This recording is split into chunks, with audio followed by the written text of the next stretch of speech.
will shake his head and give this answer without fail. A hoax, he says it's all a hoax. When at a press conference or with misspelled keystrokes, he says he tells no lies and that he never jokes. Confronting with the truth, he'll say it's all a hoax.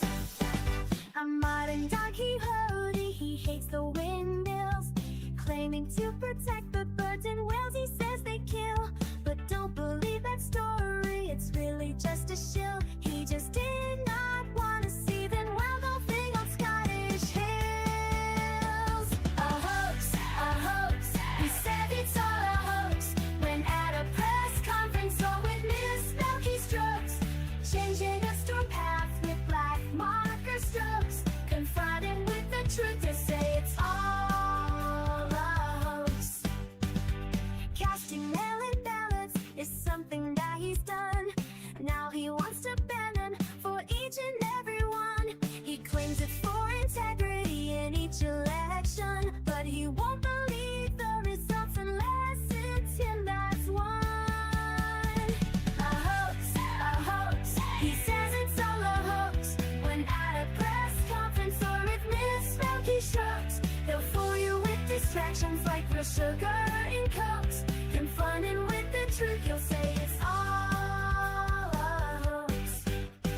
He promised to release all the Epstein files that caused all the maggot base to react with smiles.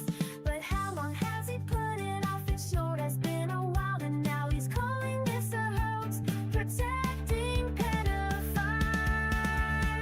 A hoax, he says it's all a hoax. When at a press conference or with misspelled keystrokes, he'll keep on gaslighting up until he crooks. Confronted with the truth, he'll say it's all a hoax.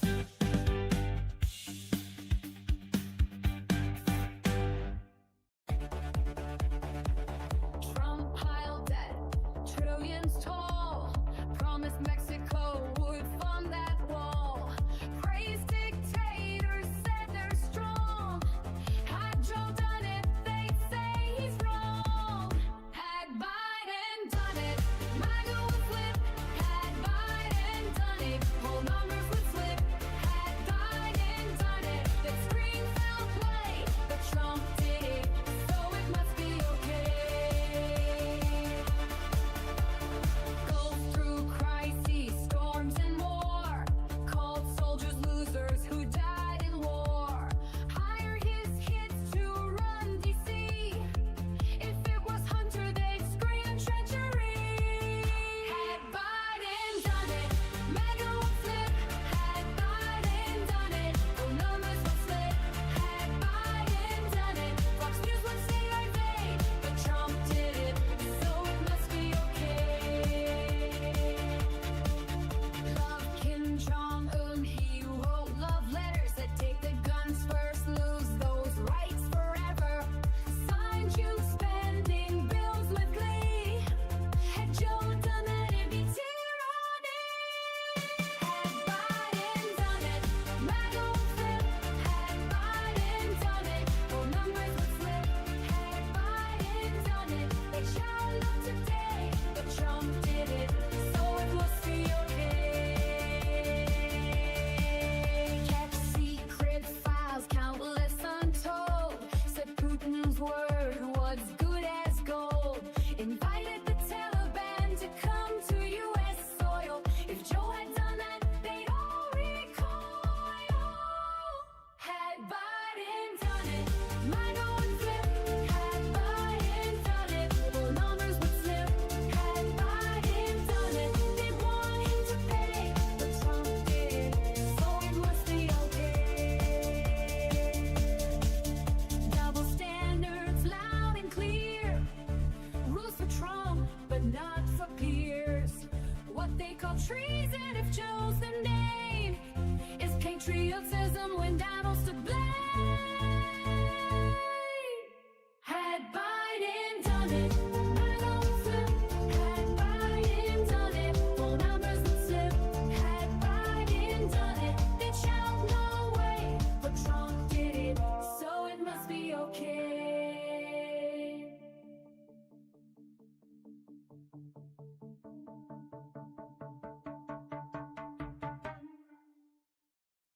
This just in. A sudden spike in logic levels across the city. Citizens report seeing a man with glasses and a podcast mic.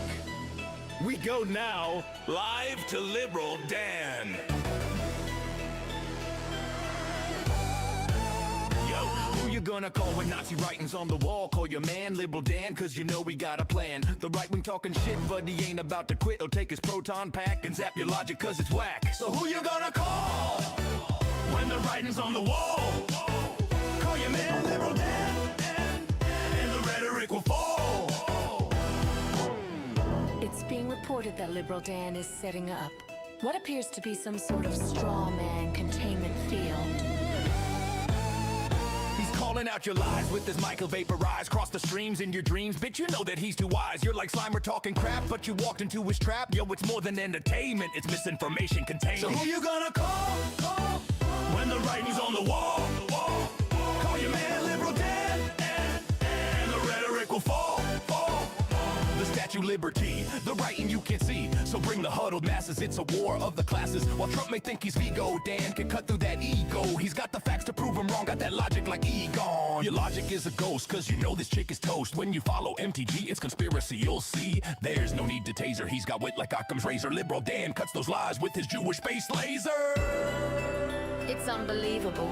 Liberal Dan just used the literal dog whistle to lure a large group of internet trolls into what is being called a self-collapsing rhetoric singularity. In all my years of reporting, I've never seen anything like this. So don't call to be a heckler, you ain't no Judge Rexler. He'll bust you like Scolery, cause your logic's looking hairy. Right-wing callers think they're cool, but they sounding just like Zool. You the dog, he the man, and yo, his name is Liberal Dan. So who you gonna call when the writing's on the wall? Call your man Liberal Dan, and the rhetoric will fall. Liberal Dan, Liberal Dan, Liberal Dan.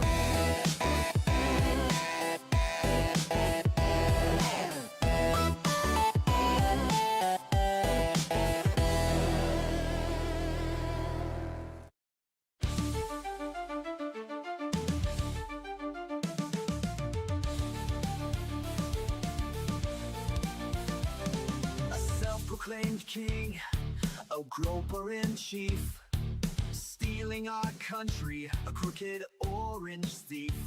Faux patriots who are poorly educated, wearing red hats and also unvaccinated. Liberal Dan will see us through.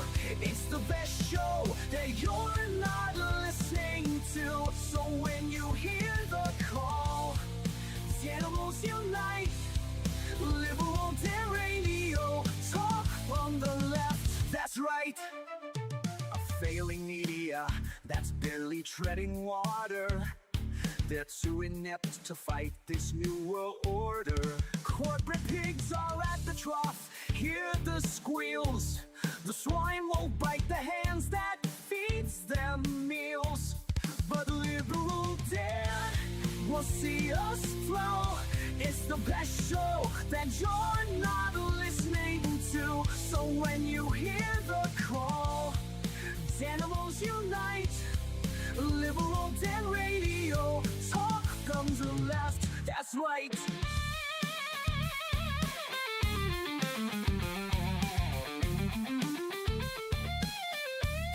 A leftist voice on air, exposing MAGA treason, breaking through their lies with facts, logic, and reason. Unmasking hypocrisy, the truth will be our guide.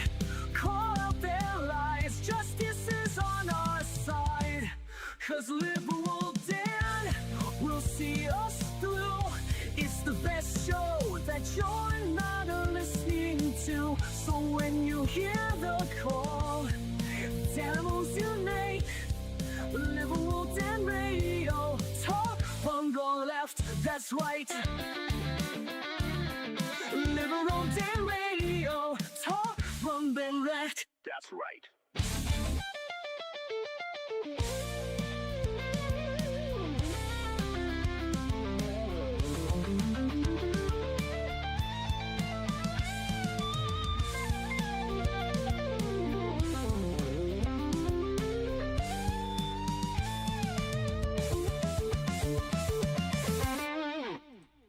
welcome back to Liberal Dan Radio, Talk from the Left, that's right. This is your host, Dan Zimmerman, coming at you live from New Orleans, Louisiana. If we do open up the phone lines, the phone number will be 562-LIBDAN1. That's 562-LIBDAN1, but we're not doing so yet. I had a weird swallowing thing there. I don't know. Maybe that's something for Liberal After Dark. Oh my. Anyway, nobody has called in leaving a voicemail message yet to try and start that new bit going.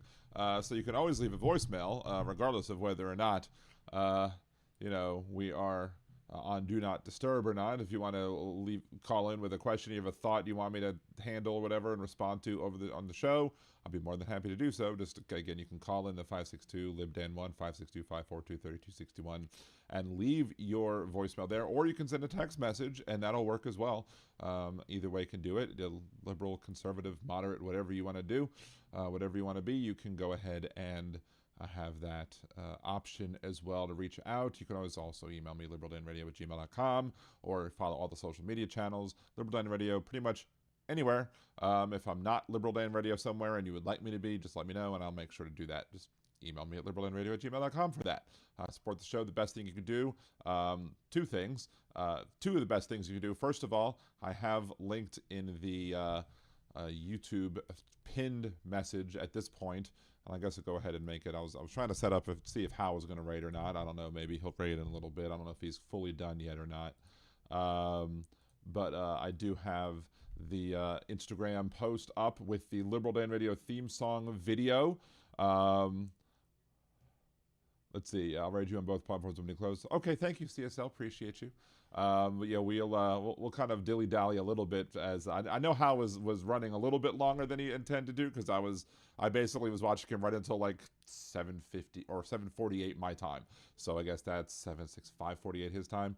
So I want to give him a little shot, and I don't necessarily want to go over the stuff that we can talk some BS until that happens. But I'm pinning the Instagram thing up. What is that? Gather round everyone and I'll tell you what's Hilarious. I was like, why am I getting this? Why am I getting this? The reason I'm getting this is because I made a new, I don't even know how this video looks like. Oh my God, this looks amazing as it stands. So anyway, Jolie, I knew you would share and like on Instagram, because you and Aaron and people who've already done so have already proved their awesomeness. But anyway, the contest that I entered has a whatchamacallit, it's whether or not the video. So I used the Liberal Dan theme song, but I'm like, let's see if I can actually use some of my other songs and make AI videos with these things. So, and it just literally finished 3 minutes after the show started and just auto-played. So while we're waiting for the Hal raid to swing on by, let's go ahead and show this video right here. Oh, that's not what I want to do. Let's move me out of the way so we can watch it clearly. I made a video for the hoax. If you've not seen it on YouTube as well, there's Hey Orvilleby. If you've not seen it on YouTube as well, I was able to. I did upload the video for the Ghostbusters type parody that Demonox wrote. So he wrote it, and then I turned it into a video, and that video is amazing as well. But this is the hoax song, and it looks amazing already. So let's see how this looks, because as the video looks, we'll see how it goes for the first time. The problem with AI currently, why I'm convinced it's not ready to take over the world yet, is sometimes text doesn't look really well. Text kind of fails or whatever. Hey, Teresa, good to see you as well. We'll go over the hellos in a second. But yes, here is the video, the world premiere, I guess, of the hoax video. Let's see how it does. Gather round everyone and I'll tell you a tale about an orange-faced buffoon who should be in a jail. When people say he's done something that goes beyond the pale, he will shake his head and give this answer without fail. A hoax, he said it's all a hoax. Went out a press conference, so it missed back he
attractions like real sugar and cokes. Confronting with the truth, you'll say it's all a hoax. He promised to release all the Epstein files that caused all the MAGA base to react with smiles. But how long has he put it off? It sure has been a while, and now he's calling this a hoax, protecting pedophiles. A hoax, a hoax. He says it's all a hoax. When at a press conference or with misspelled keystrokes, he'll keep on gaslighting up until he crooks. Confronted with the truth, he'll say it's all a hoax.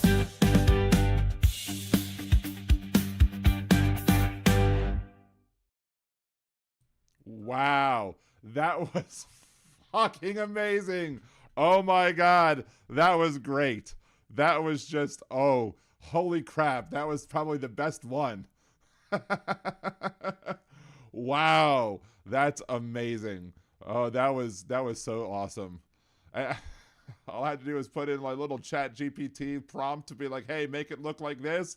And then it took the lyrics and just boom, there you go. So holy crap. So they should right now, the one on whatchamacallit on Instagram has the Opus Agent Opus watermark or whatever on it. So the for some reason I was able to get the one without a watermark for the Ghostbusters theme one, and that one is again currently on YouTube.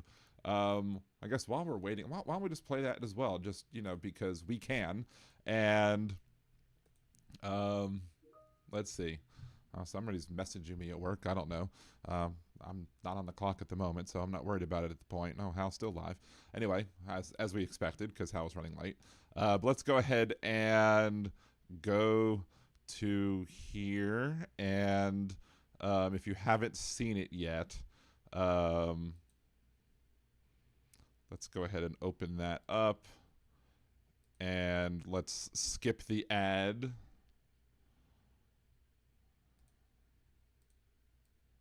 And we'll play this one as well. Why not? So let's go ahead.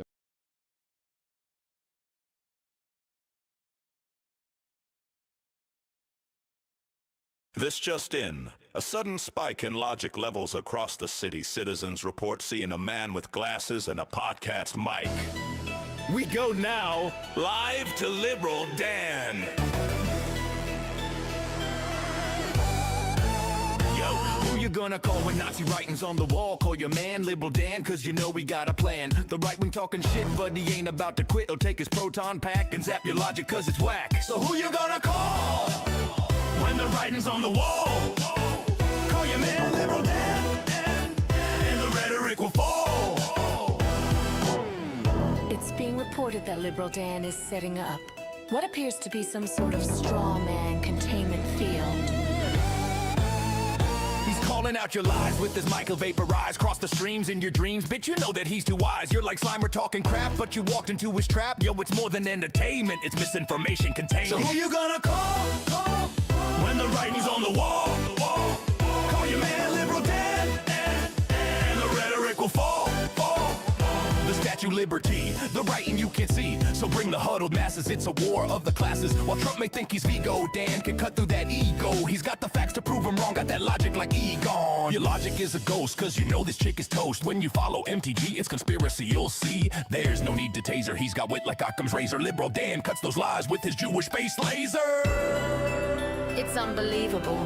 Liberal Dan just used the literal dog whistle to lure a large group of internet trolls into what is being called a self-collapsing rhetoric singularity. In all my years of reporting, I've never seen anything like this.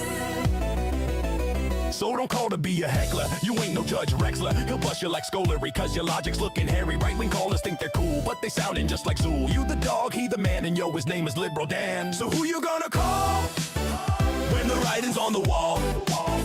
Call your man Liberal Dan, and the rhetoric will fall.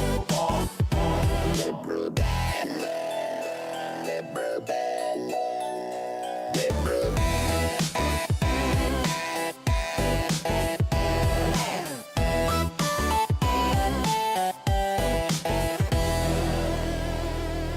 And there There you go. Another one with the AI. This is one of the, that's not the AI one that's on Instagram. We've played that one already, and just go to the Instagram and like and share that one. But yeah, this is using the same tool that I used to make the Liberal Dan theme song one. And that's the one pinned to on both of the chats on both Twitch and YouTube. So go check that out as well. And I guess I might as well just play the last one, right? So let's see, because there is the other one here, my projects, and this is the one that whatchamacallit, Atrocious Every Game, I think you'll like the most.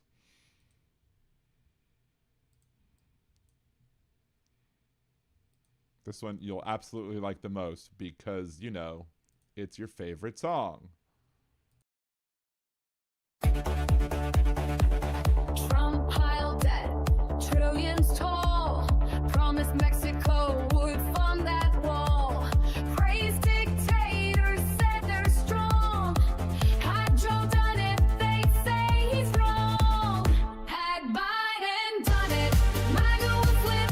Had Biden done it, whole numbers would slip. Had Biden done it, they'd scream foul play. But Trump did it, so it must be okay.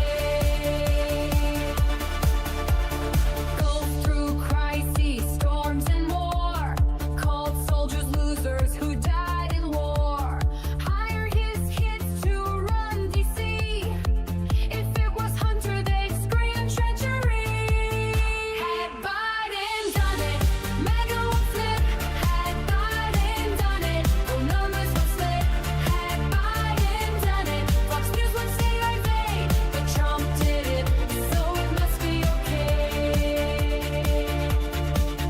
Love Kim Jong-un, he wrote love letters that take the guns first, lose those rights forever. Signed you spending bills with glee. Had Joe done that, it'd be tyranny. Had Biden done it, MAGA would flip. Had Biden done it, whole numbers would slip. Had Biden done it, they child up today. But Trump did it, so it must be okay. Kept secret files, countless untold. Said Putin's word was good as gold. Invited the Taliban to come to U.S. soil. If Joe had done that, they'd all recoil. Had Biden done it, MAGA would flip. Had Biden done it, whole numbers would slip. Had Biden done it, they'd want him to pay. But Trump did it, so it must be okay. Double standards loud and clear. Rules for Trump, but not for peers. What they call treason if Joe's the name is patriotism when Donald's to blame. Had Biden done it, MAGA would flip. Had Biden done it, whole numbers would slip. Had Biden done it, they'd shout no way. But Trump did it, so it must be okay.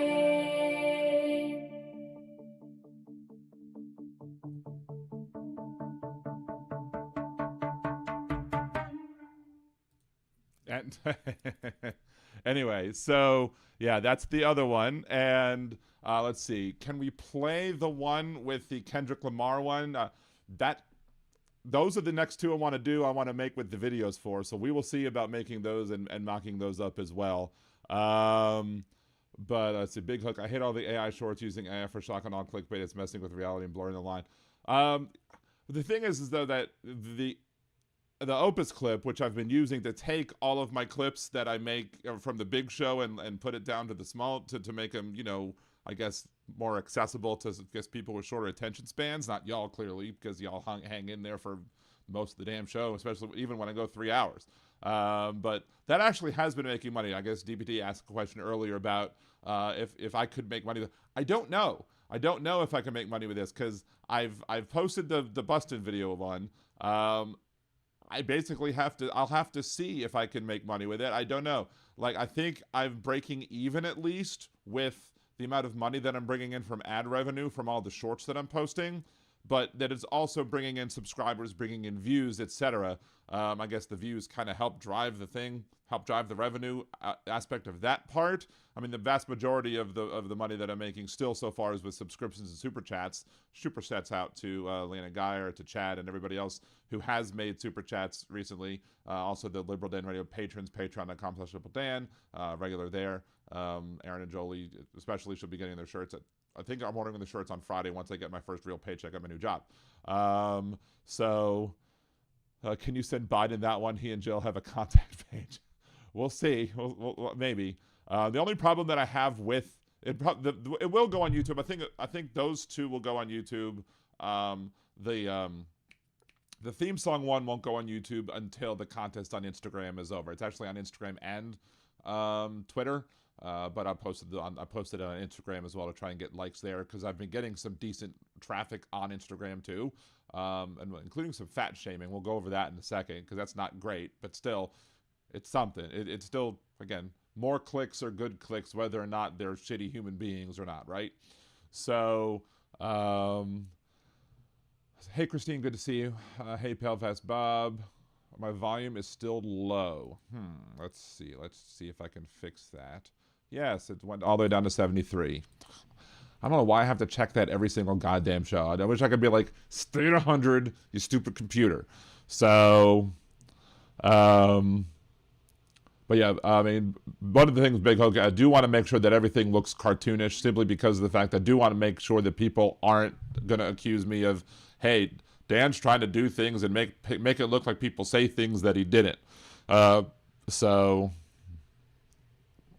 See, DBD, do it, Dan. If Mr. Beast could become a billionaire, besides you're way more talented and likable. Well, thank you.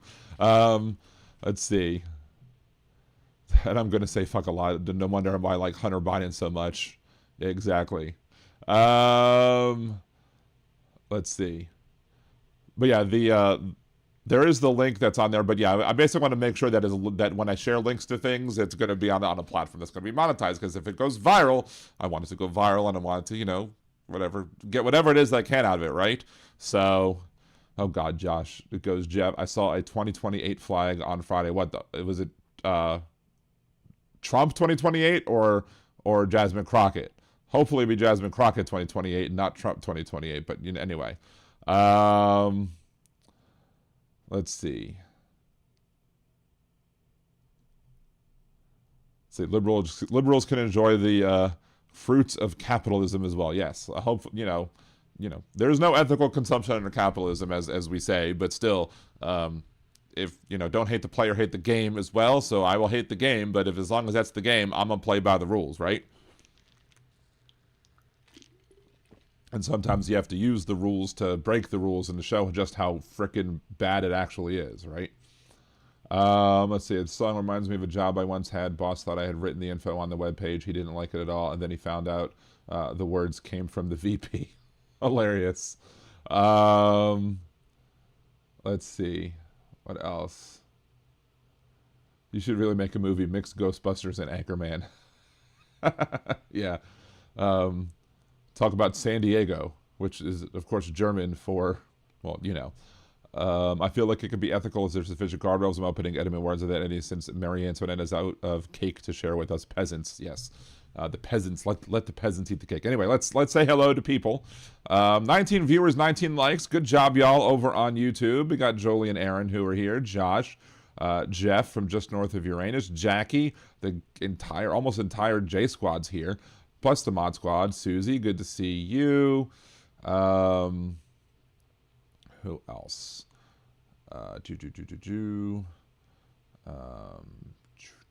Trying to see if I've missed a lot of the same people. Chad, good to see you. Good to see you, Chad. Condolences to Big Hook on the hockey game. That's just one of the funny things, though. The whatchamacallit,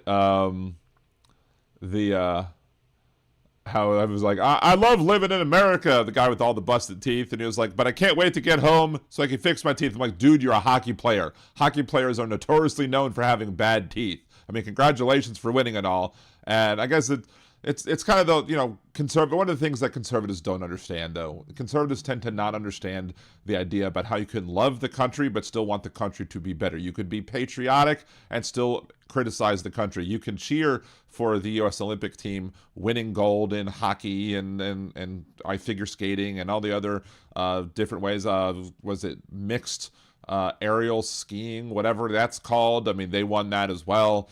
We can sit here and cheer the United States Olympic team and the Olympians for doing great things while also sitting here and being critical of Trump and the administration and policies, yada, yada, yada. We can also say that we have, you know, he can say we have great healthcare. I mean, they have better healthcare other places as it pertains to how people can afford it. I mean, you may have great doctors here, that's great, but if the people can't afford to go see the great doctors, then is it really that great of a system overall? And that's one of the questions and problems that we have here. Let's see. 5 Eggs, good to see you, 5 Eggs. Thank you for joining. We said hello to Teresa and DPD. Suzanne, good to see you. Luck Dragon. Who else did I miss? Hoosier Scott, good to see you. Big Hook asked who did that one for you. It's Agent Opus or whatever. It's just an automated AI thing or whatever, and it was part of their new project. It's a part of Opus Clips, and for some reason though, it's not the same. So you kind of have to pay for both. But I'm sitting here and I'm going to pay for once, and for some they're going to pay me $50 via gift card, and I'm going to use 30 of that to pay for a month free pass to access that, and I will pump out as much crap as possible using that stuff and try and get some balls rolling on that one, so to speak. Who else have I missed? Because it's super lots of text, lots of stuff going on, lots of people. So thank you all again for showing up and joining us here. If you want to know how beautiful America is, all you have to do is explore California from top to bottom, pretty much. I really want Crockett to be the VP nominee if she isn't a senator. I'd love to see Jack Smith as AG and Mark Kelly as SecDef. That would be amazing too. Good to see you, Nefarious Enough. Let's see. Trying to dilly-dally as long as possible to give Hal the opportunity to be to come in and raid. I know it's gonna, you know, take a minute, but you know, he's still going, which is, you know, awesome. But you know, we will we don't start late. We'll start early sometimes. That's why I started like maybe a minute or two early this time, just to make sure, because I thought he might be finishing up. But again, we still want to start at the regular 8 p.m. time for the regulars, and then everybody else can come on in after Hal, right? Let's see. What is it else do I want to talk about? I guess we could just start talking about stuff, and people miss it, they miss it. Oh well. So I did talk about earlier about how on Instagram I'm seeing an uptick now again, not just on Instagram, but on Facebook and on TikTok and even on YouTube. I think there was a comment on YouTube. The fat shaming, you know, the thing that started me to make these liberal Dan radio fat man rants that I do, and I have to come up with some new ones. I should be coming up with some new ones, but usually when I'm doing a fat man rant, this is what I use for my fat man rants. But yeah, so normally when I have my fat man rant, maybe I'll just make this a fat man rant. Why not? Liberal Dan Radio presents Fat Man Rants. I live one this time here on Liberal Dan Radio. Talk from the left, that's right. I'm seeing an uptick on fat shaming, and one of the reasons I created the whole fat man rant thing to begin with was I would post videos showing my political opinion, and then as a comment on some of the videos, I would hear things like, "Oh, you're fat. What do you know? You're fat." And so if I do a fat man rant, well, they can't come and attack me for saying I'm fat because, well, guess what? I've already said I'm fat. Fat man rant, even though I have lost 150 pounds, and I'm going to be losing more, so yeah, on that. But still, I'm still chubby. I still have some meat on my bones, and people are still obviously seeing the fact that I still have weight to lose, and they're being mean and terrible, horrible people. And when we did the episode on Liberal Dan Radio, the very special episode of Living Life as a Fat Person, we made sure to discuss that one of the things that is important to understand, that there is a very strong correlation between childhood abuse and obesity, and morbid obesity. You are 2 times as likely to be obese or morbidly obese if you are abused as a child. It doesn't have to be sexual, it could be physical, it could be emotional, etc. But for sexual abuse, it can even compound the issue simply because of the fact, especially with young women. If you're a young woman or if you're assigned female at birth and you were abused as a child, a lot of the times, instead of just looking at food as like a coping mechanism, like anybody who was abused as a kid, you know, probably doesn't have access to drugs, probably doesn't have access to alcohol, but has access to sweets, candy, snacks, soda, chips, cookies, whatever. All the types of food that you could gorge down and, you know, swallow your feelings along with all of the carbs and everything else that helps make you into a larger, more rotund person. So when you are mocking somebody who is obese or making, you know, fat shaming comments or whatever, you have to understand, and these people won't and they never will, but these are for the people watching on the side who might be considered to be doing it, but, you know, maybe they're people who can be swayed, is that if you're mocking somebody for being obese, if you're shaming them for being overweight or whatever, you very well may be shaming somebody for, you know, being abused as a child because that obesity stemmed from that childhood abuse. Now, when it comes to young women, again, young people who were assigned female at birth, it's even worse in their particular situations, because in those situations, even though a lot of times abuse doesn't come from, oh, I'm attracted to this person that you shouldn't be, and I'm taking these actions, but they'll still will do things like saying, oh, well, if I have like a whole bunch of cookies and sweets and soda or whatever, and if I make myself obese, then maybe I'll be less attractive to the people who are trying to abuse me, and it'll stop the abuse. And maybe sometimes it works, maybe sometimes it doesn't, but that's, again, nobody should have to think that. But when these people come on these videos, look, I have a thick skin, proverbially and literally, so I can handle it, you know, 99.9% of the time. I have no, I will push back, I will fight back. I don't care. It more annoys me than anything over the fact that these people are so stupid that they can't come up with a reasonable and cogent argument to be able to counter what I'm saying. So instead they have to go with, you're fighting. But there are other people who will hear these things and who will take, you know, drastic steps or react negatively in a way that's going to, you know, do things like self-harm. So that's why I think it's very important for us to understand why we should not be fat shaming people. I mean, again, we don't like body shaming on this show at all. We oppose it every way, you know, unless you personally getting shamed for your body is your kink, then, you know, you do you. But as long as everyone consents to whatever shaming is going on, then fine. If everybody's consenting, that's fine. But otherwise, don't body shame. It's terrible, it's horrible, and if you're doing it in lieu of making an actual argument on politics, it shows that you're a fucking dumbass too. Right? Anyway. So that'll be, I could have, but didn't. I didn't record the whole thing because, you know, I'm dumb. But, you know, it is what it is, right?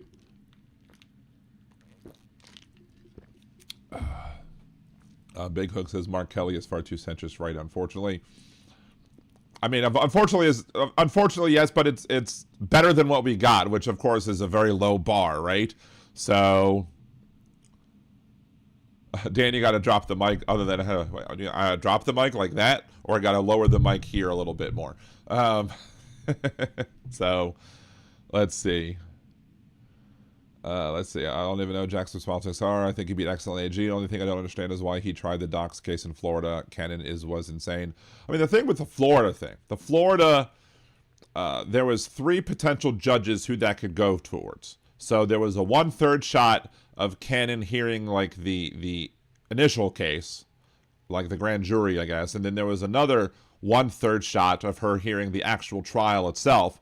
So the odds of her getting both were 1 out of 9. So Donald Trump got ridiculous, because supposedly it's just a random draw. So he got ridiculously lucky when it came to that.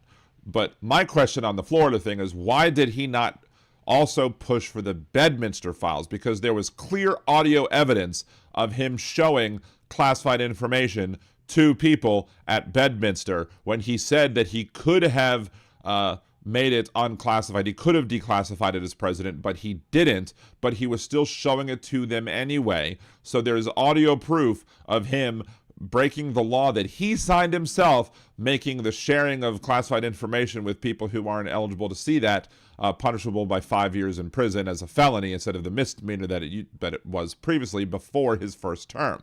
So I don't know why they, either Jack Smith or Garland or whoever, I don't know why they didn't go after the Bedminster files. And then if you had a case in Bedminster, a case in Florida, maybe it would have been consolidated in some other place, like maybe in the D.C. District Court or whatever, instead of doing it down there in frickin' Florida and having to deal with Eileen Cannon. So, but yeah. But then he wasn't talking out of his ass. He didn't mean it.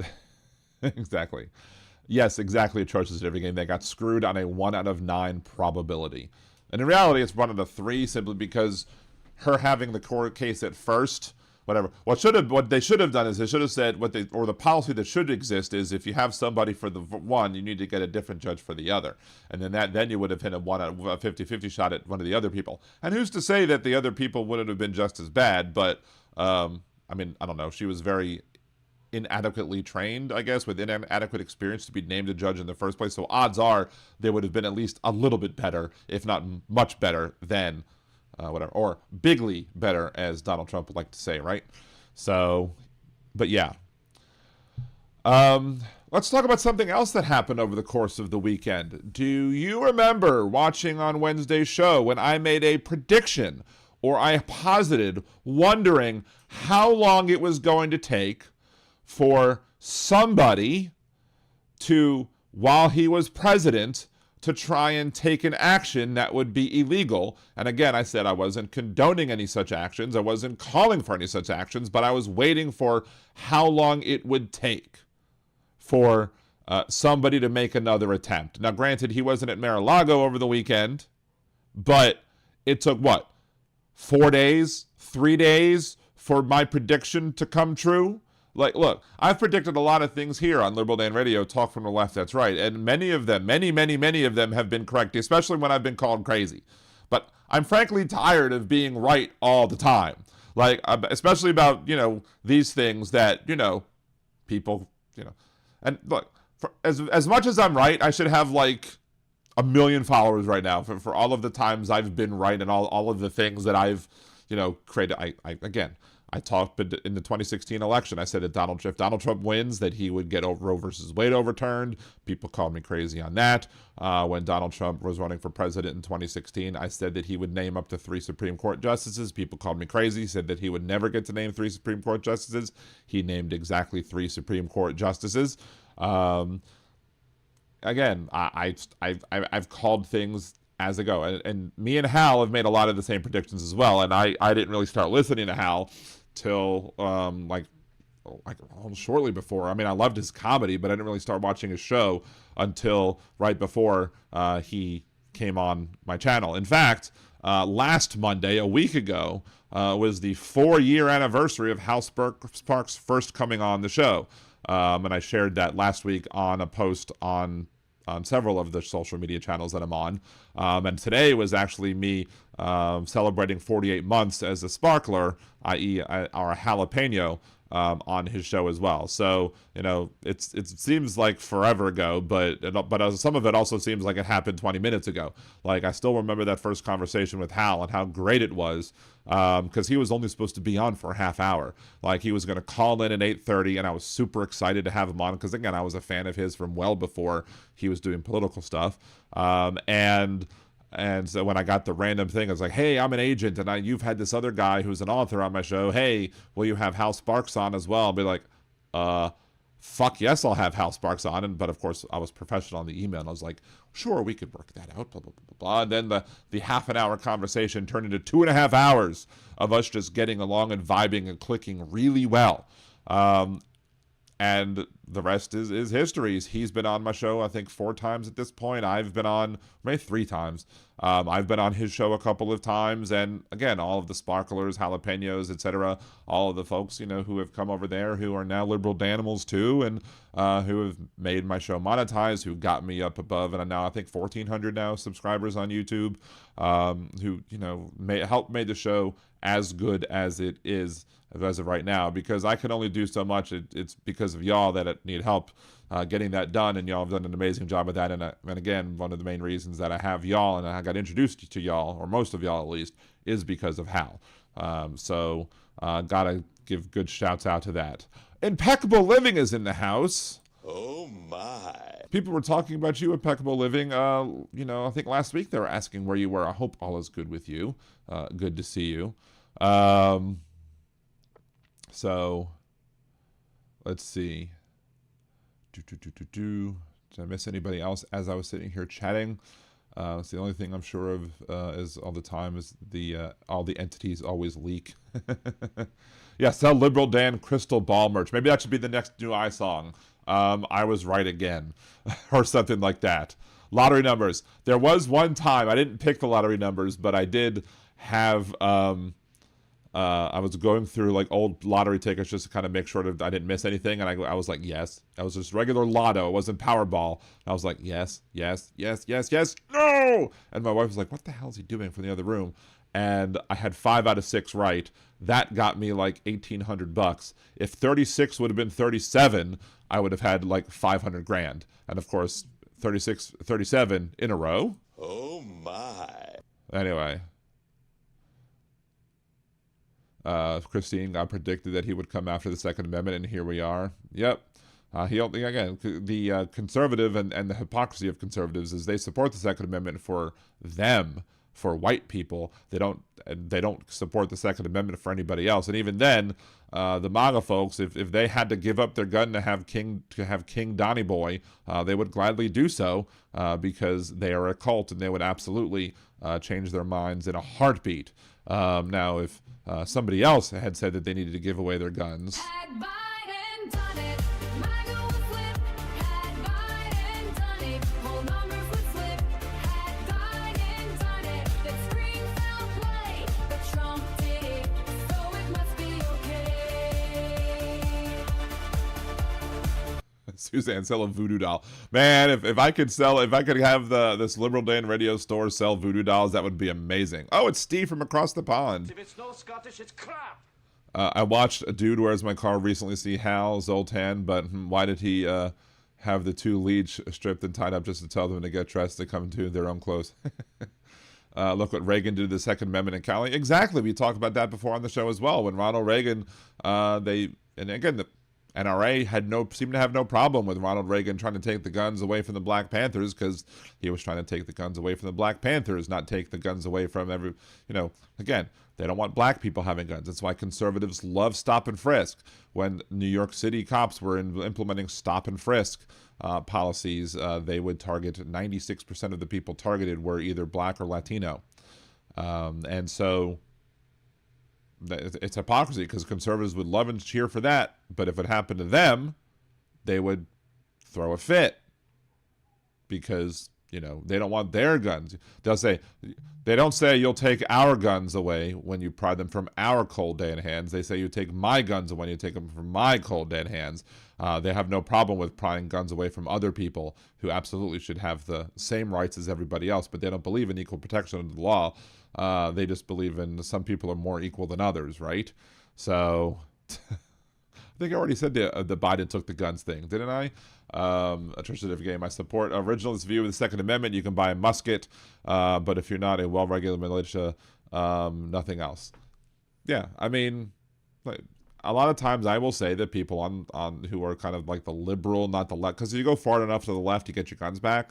But the people on the left will often not understand or ignore the shall not be infringed, and the people on the right will ignore a well-regulated militia, which made me laugh hysterically when I called in one time, because it was Jeff Carrere's show and his wife was on there. I don't know if they were married at the time, but I remember where I was, because I was calling in. I was heading to Kenner somewhere, I think. I was in the interstate. Thank you, Alyosha, for the bits. I was on the interstate, and I was calling in to discuss this topic or whatever, and I said those same words. The left said to not understand shall not be infringed. The right do not understand, or the right does not understand the words a well-regulated militia, that there can be regulations. And she was like, the Constitution doesn't have the word regulated in it. And Jeff had to correct his own, I guess, maybe fiance at the time, and read the words. And I was like, see, you were wrong. And then she quickly blocked me on Facebook. I guess she didn't want to hear it. Anyway, Biden did more for legal gun ownership in the last 4 years than Trump has either term. Very true. Then thank you, Wonder Mom, for the bits as well. Yeah, Second Amendment only says arms, says nothing about firearms.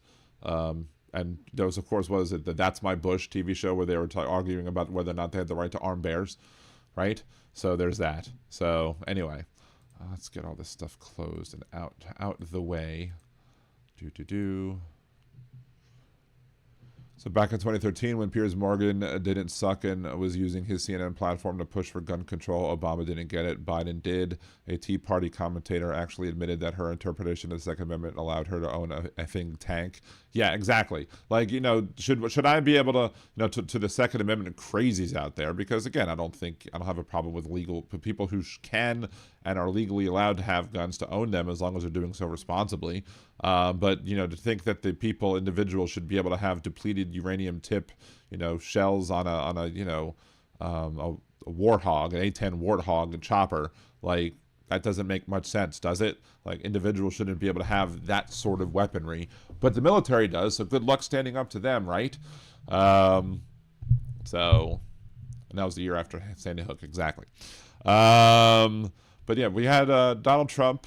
Let's. What do we want to do first? Which do we want to go over? Let's go to Jeff Carreir's show first, because we're going to flip over to the hypocrisy on CO2 emissions with conservatives and how they really can't seem to get their arguments straight.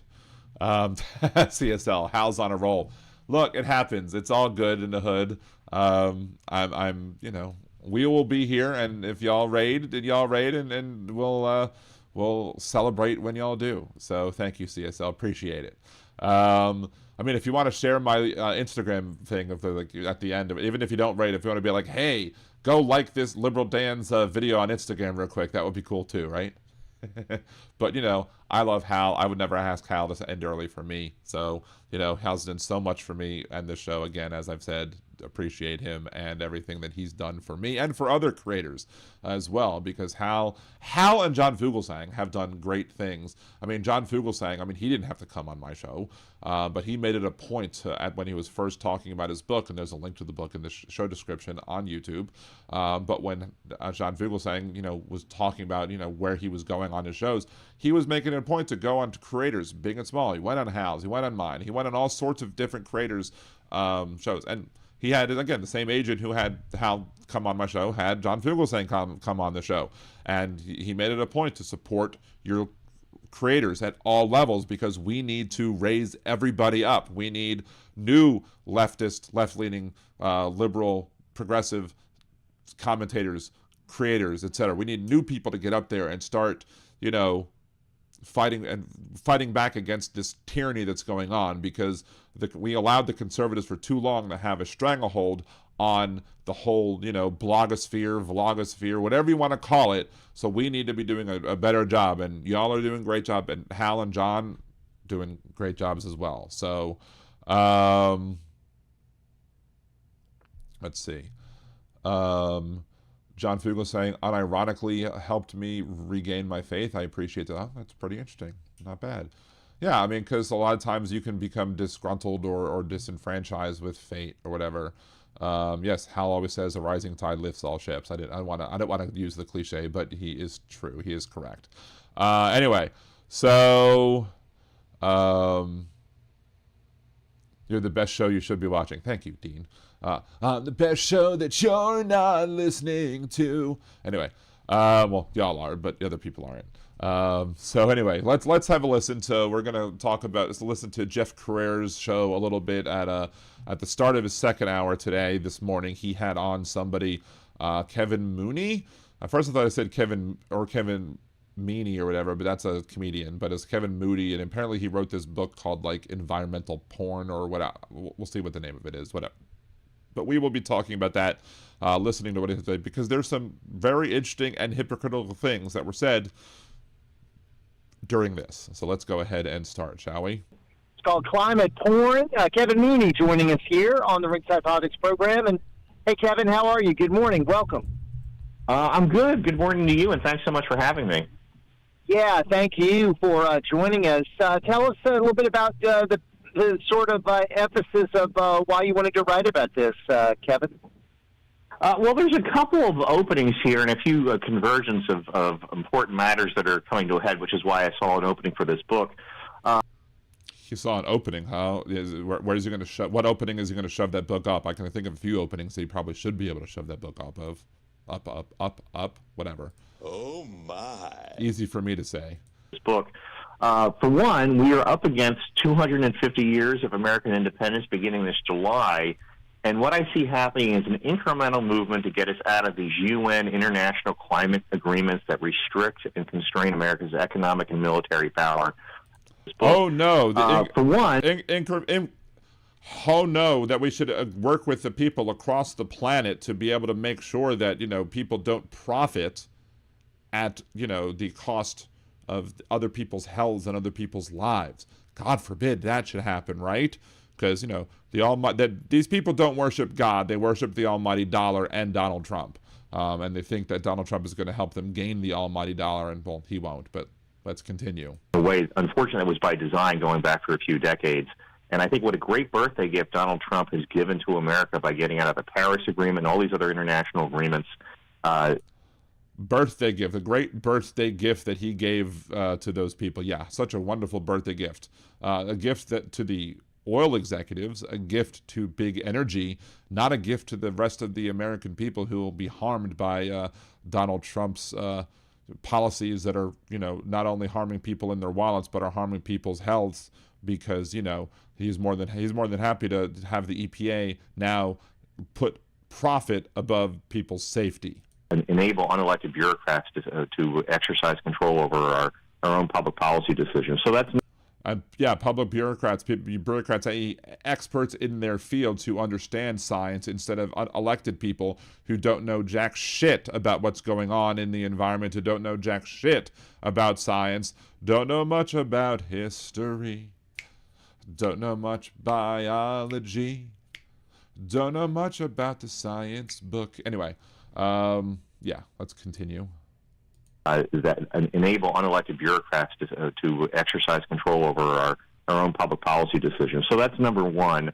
I think number two is updated, fresh scientific research that is telling us that in terms of warming and cooling trends, we're looking at mostly natural influences and not human activity. So we have a couple factors in play, which is why I say I saw an opening to do this book. That's what they always say. They always say, there's natural things. Well, I actually went on one of Jeff's shows, like when he was on TV or whatever, to debate somebody else who was a climate science denier, easy for me to say, and he was talking about all this. Yeah, are there natural cycles that happen that affect the planet?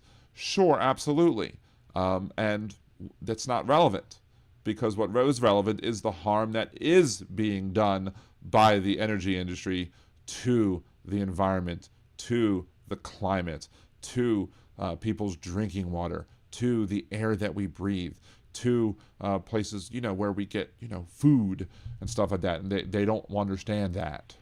Well, and thank you so much for doing it. We're very fortunate to have President Trump try to rectify some of the excesses of the Biden administration and the Obama administration. I mean, my goodness, look at what he just did concerning vehicle emissions. And, we're going to now save a lot of money on our cars. The EPA administrator making that announcement. That was a pretty wise announcement. Wouldn't you say the endangerment clause, wasn't that the focus? Oh, we're going to save a whole lot of money, cars. The people don't understand here. A lot of the arguments that people made is like, environmental concerns made cars less safe, or they've made cars more expensive, or if they've made cars to be so pricey, so it increases your insurance because the cars are more likely to wreck, i.e. if you drove a 85 Mercury Grand Marquis and you got into an accident, it wouldn't crumple. So therefore, it was less likely to need massive repairs if you got into a wreck. Whereas if you're in a newer car, those newer cars will crumple better, and as such, but they might have to be replaced. But they protect people's lives, and they might look at it and they might say, oh, well, you're going to have a higher replacement cost for the vehicle, but the fact that the vehicle crumples means that it's less, all of that force is going into crumpling of the vehicle, and as such, less force is going into the crumpling of you as a human. So therefore, it's better for you as a human to have the car crumple versus to have all of the force go into you and jerking you around in your vehicle and giving you long-term damage, long-term disabilities. But again, conservatives don't like to understand things like science and how science works, and as such, they're always going to fight back against that. And they, but my car is more expensive. Well, what's more expensive for you to have? You want a big gas guzzler and then die of lung cancer? What do you want to do? Sometimes it's more important to deal with the environmental risks that come from having cheaper cars, because cheaper isn't always better. Let's continue. Yeah, no, you've seized on something very important. I think moving to overturn the so-called endangerment finding, that's a finding that goes back to 2009, based on the faulty idea that CO2, carbon dioxide emissions, are a pollutant. In fact, they're not. CO2. And this is another thing. CO2 isn't a pollutant, and then they'll be like, I don't remember everything that they said in this video, but CO2 isn't a pollutant.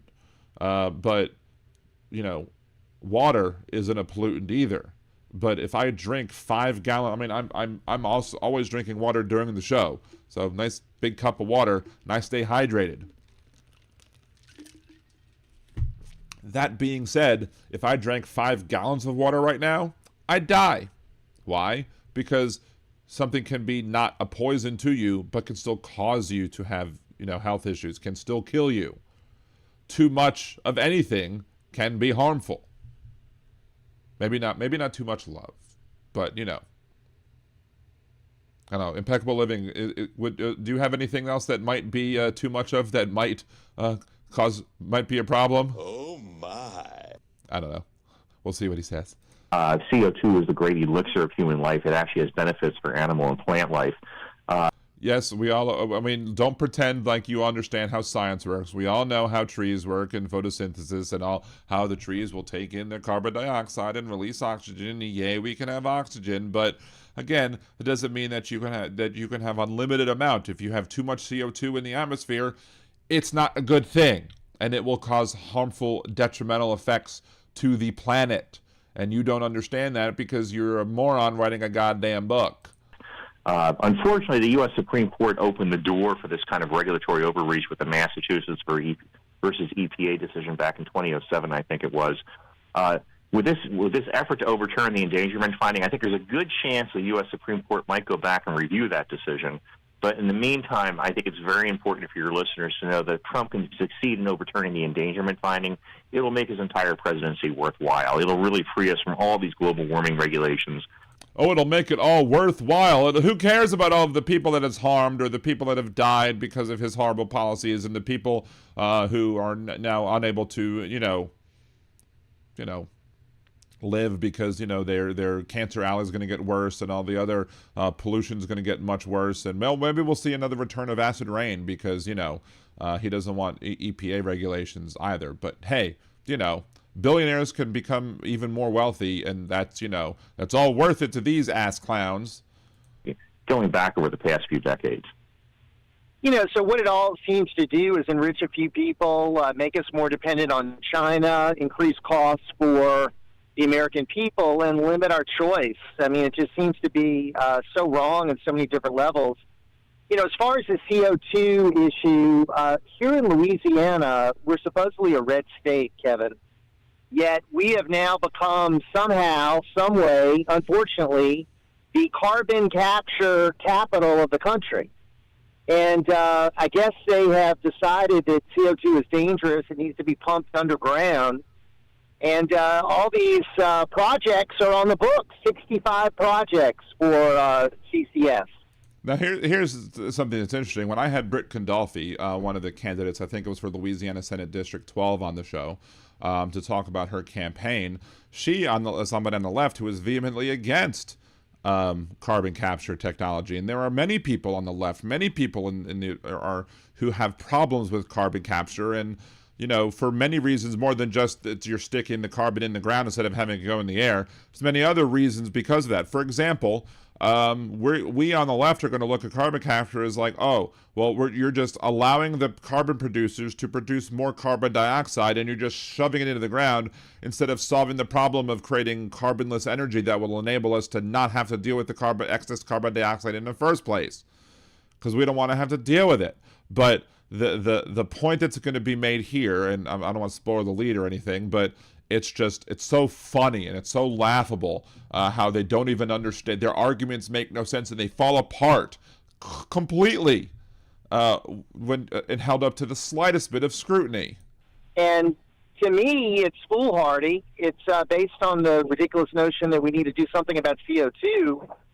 And, you know, people are pushing back against it across Louisiana. The citizens are outraged. They don't want it because these projects are dangerous. In fact, it could be very dangerous to our water supply. But if CO2's not harmful, then why are you complaining about where it gets put? If carbon dioxide isn't a dangerous thing to have and it's so wonderful, if it's the elixir of life, as your guest just said it was, if it's so beneficial to all of humankind and it's not a pollutant, then you shouldn't be whining, bitching, moaning, and complaining about the fact that we're putting it into the ground instead. If it's so great, you wouldn't care where it goes. It could be shoved right up your ass and you wouldn't have a problem with it either. Why? Because it's wonderful. It's the elixir of human life, as your guest said again. But nope, they have a problem there. It's fine in the air, but put it in the ground, and now these hypocrites have a problem with it. This is why conservatism is dumb. And to me, it's foolhardy. It's based on the ridiculous notion that we need to do something about CO2. And, you know, people are pushing back against it across Louisiana. The citizens are outraged. They don't want it because these projects are dangerous. In fact, it could be very dangerous to our water supply. It's something that takes away property rights, the eminent domain issue. So we got a battle going on here in Louisiana concerning CCS. I don't know if you see it in other states. I mean, look, I understand the argument over eminent domain or whatever, and I think it's eminent domain should be used for things like, you know, let's build a highway, let's build something for the public good. If you have something that's for the public good, that's absolutely necessary, and if you're not as long as you're not doing it in a way that's going to harm, you know, disproportionately harm marginalized and oppressed communities, and unfortunately there's billions of stories, or many stories, you could say, about eminent domain use that was supposedly used for the public good that, you know, are, you know, end up harming marginalized and oppressed communities because where are you going to build the highway? You're going to build it through the middle of the wealthy subdivision, or are you going to put it in the middle of the poor town? You're going to put it in the middle of the poor town, and you're going to slice communities right in half. And, you know, people didn't care about slicing those communities in half because they didn't have the money to argue that you shouldn't slice this community in half. You know, I mean, at least in New Orleans, when they put the interstate through downtown, instead of having it be out this way, at least when they did that, they made it elevated, so it didn't actually cut the entire thing. It just made it bypass. So it made it more difficult for economic development purposes in those communities, but at least it didn't make it completely impassable, like just building the interstate down there, right? So anyway, let's continue with this craziness. Yeah, well, unfortunately, being in a quote-unquote red state is no great insulation and protection against some of these policies. But I will say one hopeful sign that I see is there's an awakening to the fact that the so-called climate movement, the climate activist movements, what they advocate is not good for the environment. I mean, it certainly is not good for the economy, but nothing they propose, if you look at it carefully enough, whether it's the CO2 capture that you just discussed or again, the left is not pushing for carbon capture. It's the right wing. It's oil companies who are trying to use. Well, let's just say, oh, well, we're going to try and make people think that they're happy, but we're going to use eminent domain so we can take over people's lands, and then we're going to shove carbon dioxide in those lands to make sure that, you know, it's not put into the air, and we're going to supposedly make the left happy, but we're not, because why do you pump it? We want to stop the carbon dioxide creation in the first place by going to more cleaner sources of energy. We don't want the dirty sources of energy. We want the cleaner sources of energy. So it's not coming from the left. This is coming from, let's take public tax dollars and shove more public tax dollars into the pockets of oil producers and energy producers, because it's big energy that are behind these carbon capture projects. So this isn't a left thing. This is a fiscal fascism type thing. This is a, let's take as much money as possible out of the federal government and put it into the pockets of corporations, into the hands of the wealthy folks. That's what this is. There's a broad cross-section of Americans, I think, who are becoming awakened and attuned to the idea that this is a phony movement. Wait, are they becoming woke? I don't think conservatives should be able to say that people are becoming awakened, because that's too close to saying that somebody's becoming woke. And, you can't just have that, because they don't understand what woke is to begin with. In fact, to be woke is to be awakened to the problems that are going on in this country. That, as you say, it benefits special interests, lines the pockets of a few narrow, well-funded interests, does not benefit the population as a whole. It's amazing that they can get things right, but get there through bad conclusions. Now, look, again, usually I say here on the show, on Liberal Dan Radio, Talk from the Left, that's right, Mondays and Wednesdays and Thursdays at 8 p.m. Central here at liberaldanradio.com or twitch.liberaldanradio.com. Normally I say I really am not that mad if we get to the same conclusion, but get there via different routes. But the problem is the route that they take to get to that conclusion, that this climate capture stuff is only to help a few wealthy elites, the route that they take to get there also bashes climate science. It also bashes or goes with the idea that CO2 is absolutely harmless and can do you no harm whatsoever, regardless of how much is pumped into the atmosphere. So, yeah, so while they might reach the same conclusion, other conclusions that they used to get there still end up harming people. And does not push for initiatives or projects that are good for our ecology, our environment, or much less the climate. And I think that more Americans are becoming attuned to that. Offshore wind is another example I'll cite up and down the East Coast. I put that in my book, too. If you take a look at those contraptions, they're not good for the environment. Local residents know they're not good for the environment. They're not good for their property values. But what if... Not good for the again, that's what it also comes down to. Not good for the property values. A modern Don Quixote, he hates the windmills, claiming to protect the birds and whales he says they kill. But don't believe that story, it's really just a shill. He just did not want to see them wild golfing on Scottish hills. But yeah, so I mean, they've used the birds and whales arguments before to try and fight the windmills, but we all know what the story is at the end of the day, is that they don't want people seeing them from, they're NIMBY folks. Even frickin' Ted Kennedy, when he was still alive, he fought a offshore wind farm being placed off of the coast of where he lived, because he didn't want to have to be the one that looks at it. I'm sorry, dude, if you're going to fight for causes, you should have to, deal with the repercussions of those causes as well. So if you have to see a windmill, oh no, boo-hoo, sorry. Sorry, not sorry. But the whole idea that, somehow it's detrimental, it's bad for the environment. No, there are things that might offset something. Maybe there may be some detriments to any particular thing that if you build a artificial thing in the middle of an ocean, or you may have to deal with some of the issues that might come with putting an artificial thing in the middle of the ocean. But then there's the benefits of, using that sort of power instead of using, carbon-based power. And there's the benefits, and you have to do a cost-benefit analysis. And I don't trust these people to come up with an honest cost-benefit analysis of what goes on with these with their problems with wind farms, simply because of the fact that who they want to protect is not the individuals, it's not the people, it's the individuals. The individuals who they care about are the wealthy, the oil producers, the big business folk people.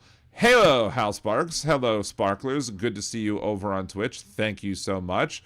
We will take a quick break from talking over the conservative hypocrisy as it pertains to carbon capture and energy policy and stuff like that. But thank you very much for y'all coming in. Hal Sparks was watching Alex Jones, so you don't have to. And I'm responding and listening and following up with Jeff Carrere, so y'all don't have to as well. We are doing the Lord's work. Flying Spaghetti Monster, thank you. Tristan David Game, you can email me the links. I don't think you can post the link in there. I don't think so. And we'll also be talking about the tariffs things a little bit. Hal covered a lot of Alex Jones today, and we're all traumatized. if it's liberal, my email is liberaldanradio@gmail.com. Atrocious at every game. But I do want to let's go ahead and play this song as well, just for the benefit of the sparklers that are come in, because I do want y'all to if you're rating in on I don't know if you're coming in on YouTube yet, but the folks that are rating in on Twitch, again, appreciate y'all. We do have a new contest. There's a link to the Instagram. There's a link to Instagram, and that's pinned up there that I need to have liked and shared.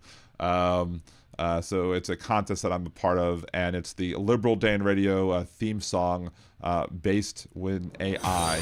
Let me go ahead and see if I can get that really quickly. I think this is it.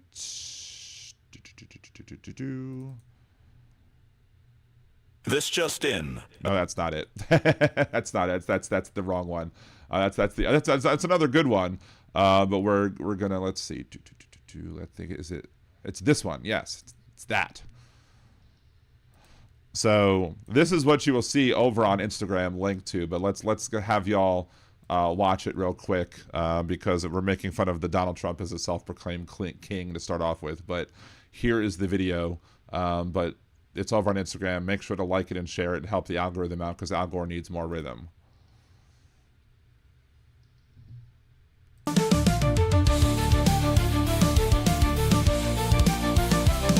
A self-proclaimed king, a groper in chief, stealing our country, a crooked orange thief.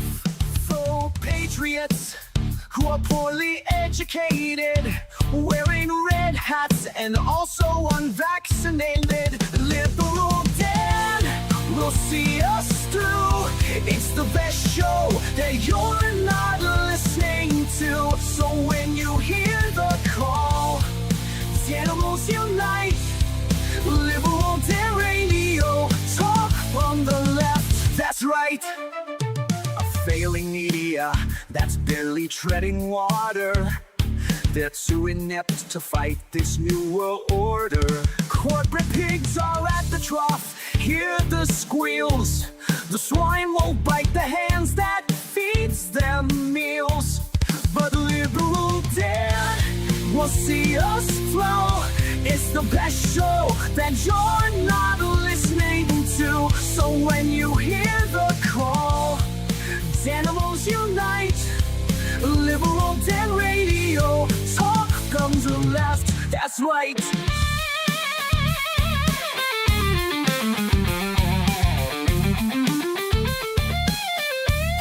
A leftist voice on air, exposing MAGA treason, breaking through their lies with facts, logic, and reason. Unmasking hypocrisy, the truth will be our guide. Call out their lies, justice is on our side. 'Cause Liberal Dan will see us through. It's the best show that you're not listening to. So when you hear the call, animals unite. Liberal Dan Radio, talk on the left, that's right. Liberal Dan Radio. Anyway, that's the end of this. That's pretty much. There's a few more seconds left of that, but we're good with that. But anyway, the link to that Instagram post that I have a contest for, and I'm trying to win the contest. So I need all y'all's help. I'm calling up the Danimals and the Sparklers and everybody else to come in. Click that link in the pinned portion of each of the chats, both on YouTube and on Twitch. Give it a like, share it to your social media accounts, and say, hey, this person that I know through House Barks is trying to win this contest. Please give it a like and a share as well. Help it go viral, because it'll help me win a video, help me win some money, help me win this contest. So thank you, DPD. Appreciate it. Also, for the people on Twitch, if you have Twitch, my son is also trying to become an affiliate.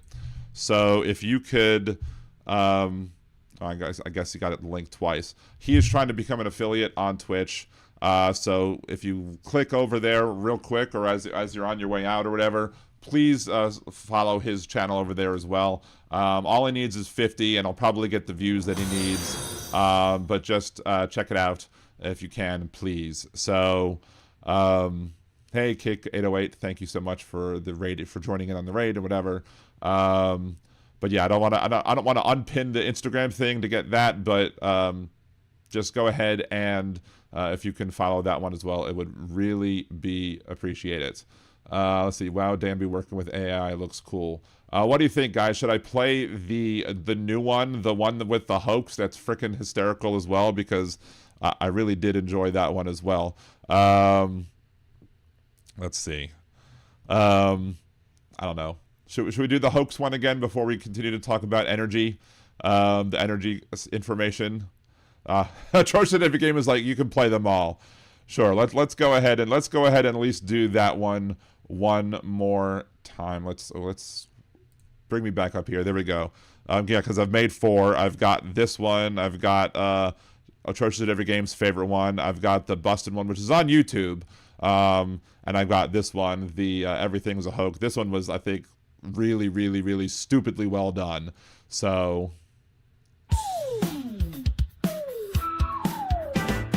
Gather round, everyone, and I'll tell you a tale about an orange-faced buffoon who should be in a jail. When people say he's done something that goes beyond the pale, he will shake his head and give this answer without fail. A hoax, he said it's all a hoax. When at a press conference or with misspelled keystrokes, he says he tells no lies and that he never jokes. Confronting with the truth, he'll say it's all a hoax. A modern Don Quixote, he hates the windmills, claiming to protect the birds and whales he says they kill. But don't believe that story, it's really just a shill. He just did not want to see them wild golfing on Scottish hills. A hoax, he said it's all a hoax. When at a press conference or with misspelled keystrokes, changing a storm path with black marker strokes. Confronted with the truth, to say it's all a hoax. Casting mail-in ballots is something that he's done. Now he wants to ban them for each and every one. He claims it for integrity in each election, but he won't believe the results unless it's him that's won. A hoax, he says it's all a hoax. When at a press conference or with misspelled keystrokes, they'll fool you with distractions like real sugar in Cokes. Confronted with the truth, you'll say it's all a hoax. He promised to release all the Epstein files that caused all the MAGA base to react with smiles. But how long has he put it off? It sure has been a while, and now he's calling this a hoax, protecting pedophiles. A hoax, he says it's all a hoax. When at a press conference or with misspelled keystrokes, he'll keep on gaslighting up until he croaks. Confronted with the truth, he'll say it's all a hoax.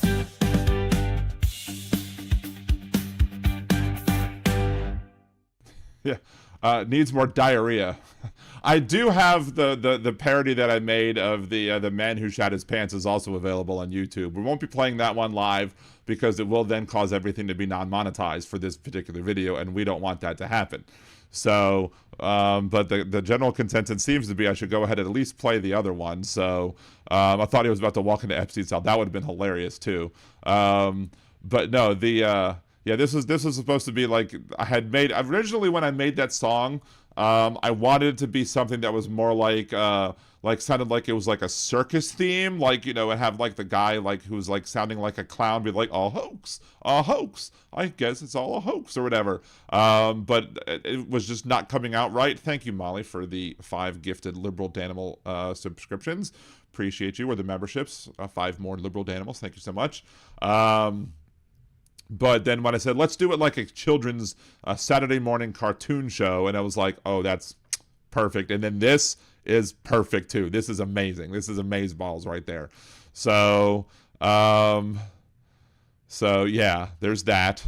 And then let's see the other one. There's this one is on whatchamacallit. This one is on YouTube currently, but this song was actually written by the first Liberal Den Radio patron, Demonox, and he wrote the lyrics and put it in AI, and then I used it to create the video and post it up on YouTube as well. And this is actually not pretty. I love the fact that, because it's kind of like a Ghostbuster themed parody, I love the fact that the Slimer looking ghost has a Trump haircut, and I love how Vigo is made to look like Donald Trump as well.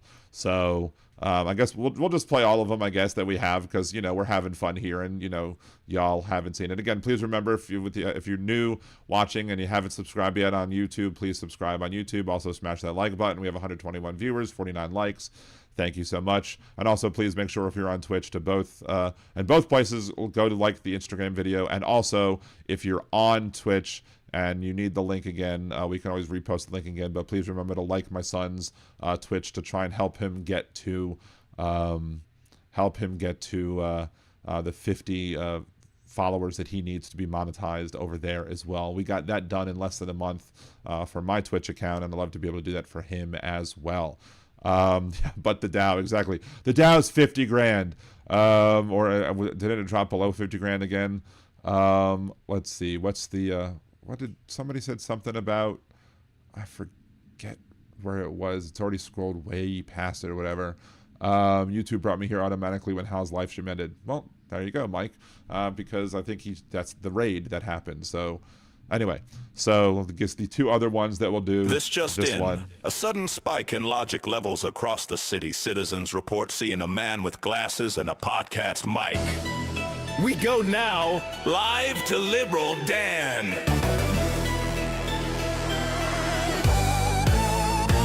Who you gonna call when Nazi writings on the wall? Call your man Liberal Dan, cause you know we got a plan. The right wing talking shit, but he ain't about to quit. He'll take his proton pack and zap your logic cause it's whack. So who you gonna call when the writing's on the wall? Call your man Liberal Dan, and the rhetoric will fall. It's being reported that Liberal Dan is setting up what appears to be some sort of straw man containment field. Calling out your lies with his mic, he'll vaporize. Cross the streams in your dreams, bitch, you know that he's too wise. You're like Slimer talking crap, but you walked into his trap. Yo, it's more than entertainment, it's misinformation contained. So who you gonna call when the writing's on the wall? Call your man Liberal Dan, and the rhetoric will fall. The Statue Liberty, the writing you can't see. So bring the huddled masses, it's a war of the classes. While Trump may think he's Vigo, Dan can cut through that ego. He's got the facts to prove him wrong, got that logic like Egon. Your logic is a ghost, cause you know this chick is toast. When you follow MTG, it's conspiracy, you'll see. There's no need to taser, he's got wit like Occam's razor. Liberal Dan cuts those lies with his Jewish-based laser. It's unbelievable. Liberal Dan just used the literal dog whistle to lure a large group of internet trolls into what is being called a self-collapsing rhetoric singularity. In all my years of reporting, I've never seen anything like this. So don't call to be a heckler, you ain't no Judge Rexler. He'll bust you like Scolary, cause your logic's looking hairy. Right-wing callers think they're cool, but they sounding just like Zool. You the dog, he the man, and yo, his name is Liberal Dan. So who you gonna call when the writing's on the wall?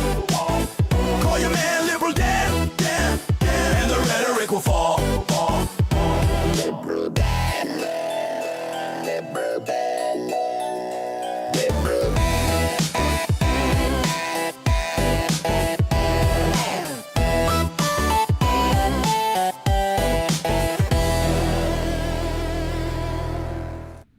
And since Blue Salami, I think you asked earlier if I am on Blue Sky. I am on Blue Sky, Liberal Dan Radio on Blue Sky, Liberal Dan Radio everywhere.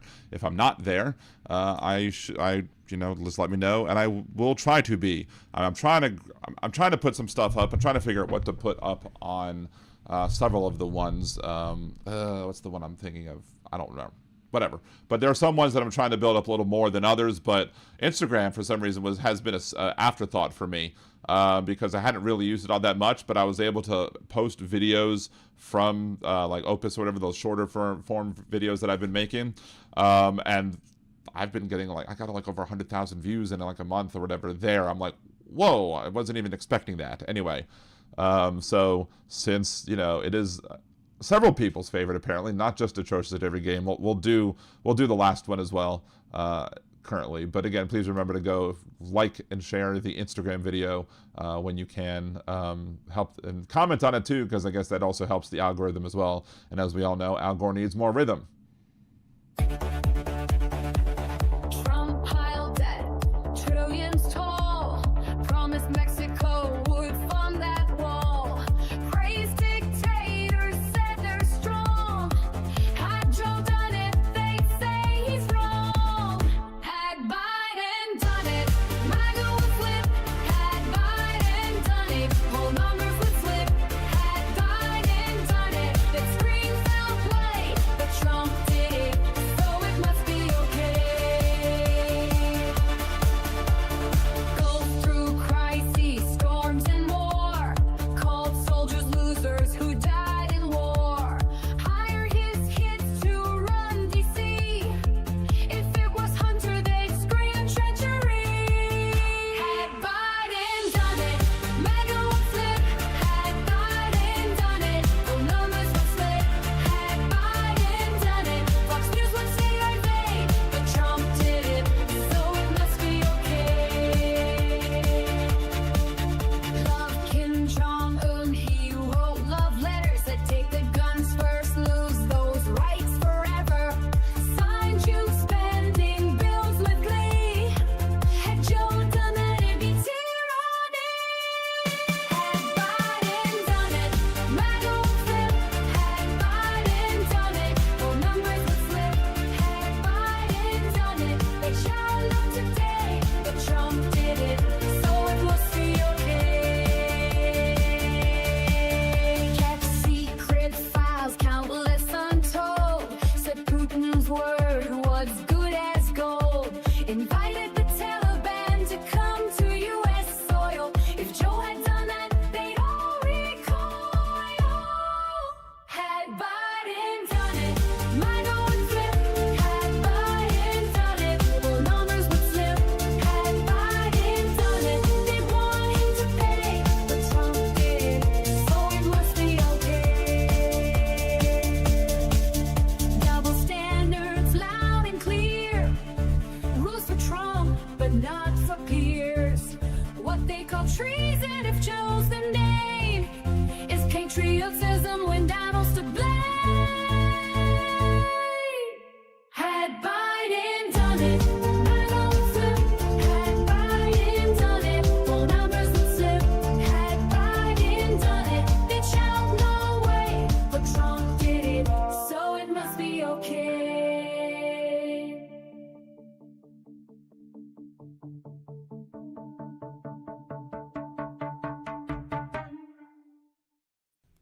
One of the things that I really like about that one as well is that, like, I didn't say anything about Camp David. I mean, they were invited to Camp David, but I didn't say anything about Camp David, and the AI knew to make it welcome Taliban to Camp David. And I also like how they had like the Fox News and they put whoosh on the thing, like included the Fox News whoosh, but in text.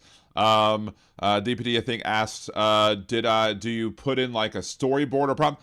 Not really. Like with some of them, it was with like the one for the hoax one with the Saturday morning cartoon looking one. All I really did was say, make it look like a Saturday morning. Let me see if I can pull that up real quick. I'll see exactly what I said in the, let's see, bright. So I would like something that looks like a kid's program intro animated. And so ChatGPT came up with bright Saturday morning kids TV intro aesthetics, bouncy 2D cartoon animation, rounded soft edge character designs, thick friendly outlines, whatever, blah, blah, blah. Cutout styles, squashed and sketch motion, sparkly starbursts, floating confetti accents, bubbly hand-drawn typography. So ChatGPT created with that. Oh, we're back to the fish thing again. Hilarious.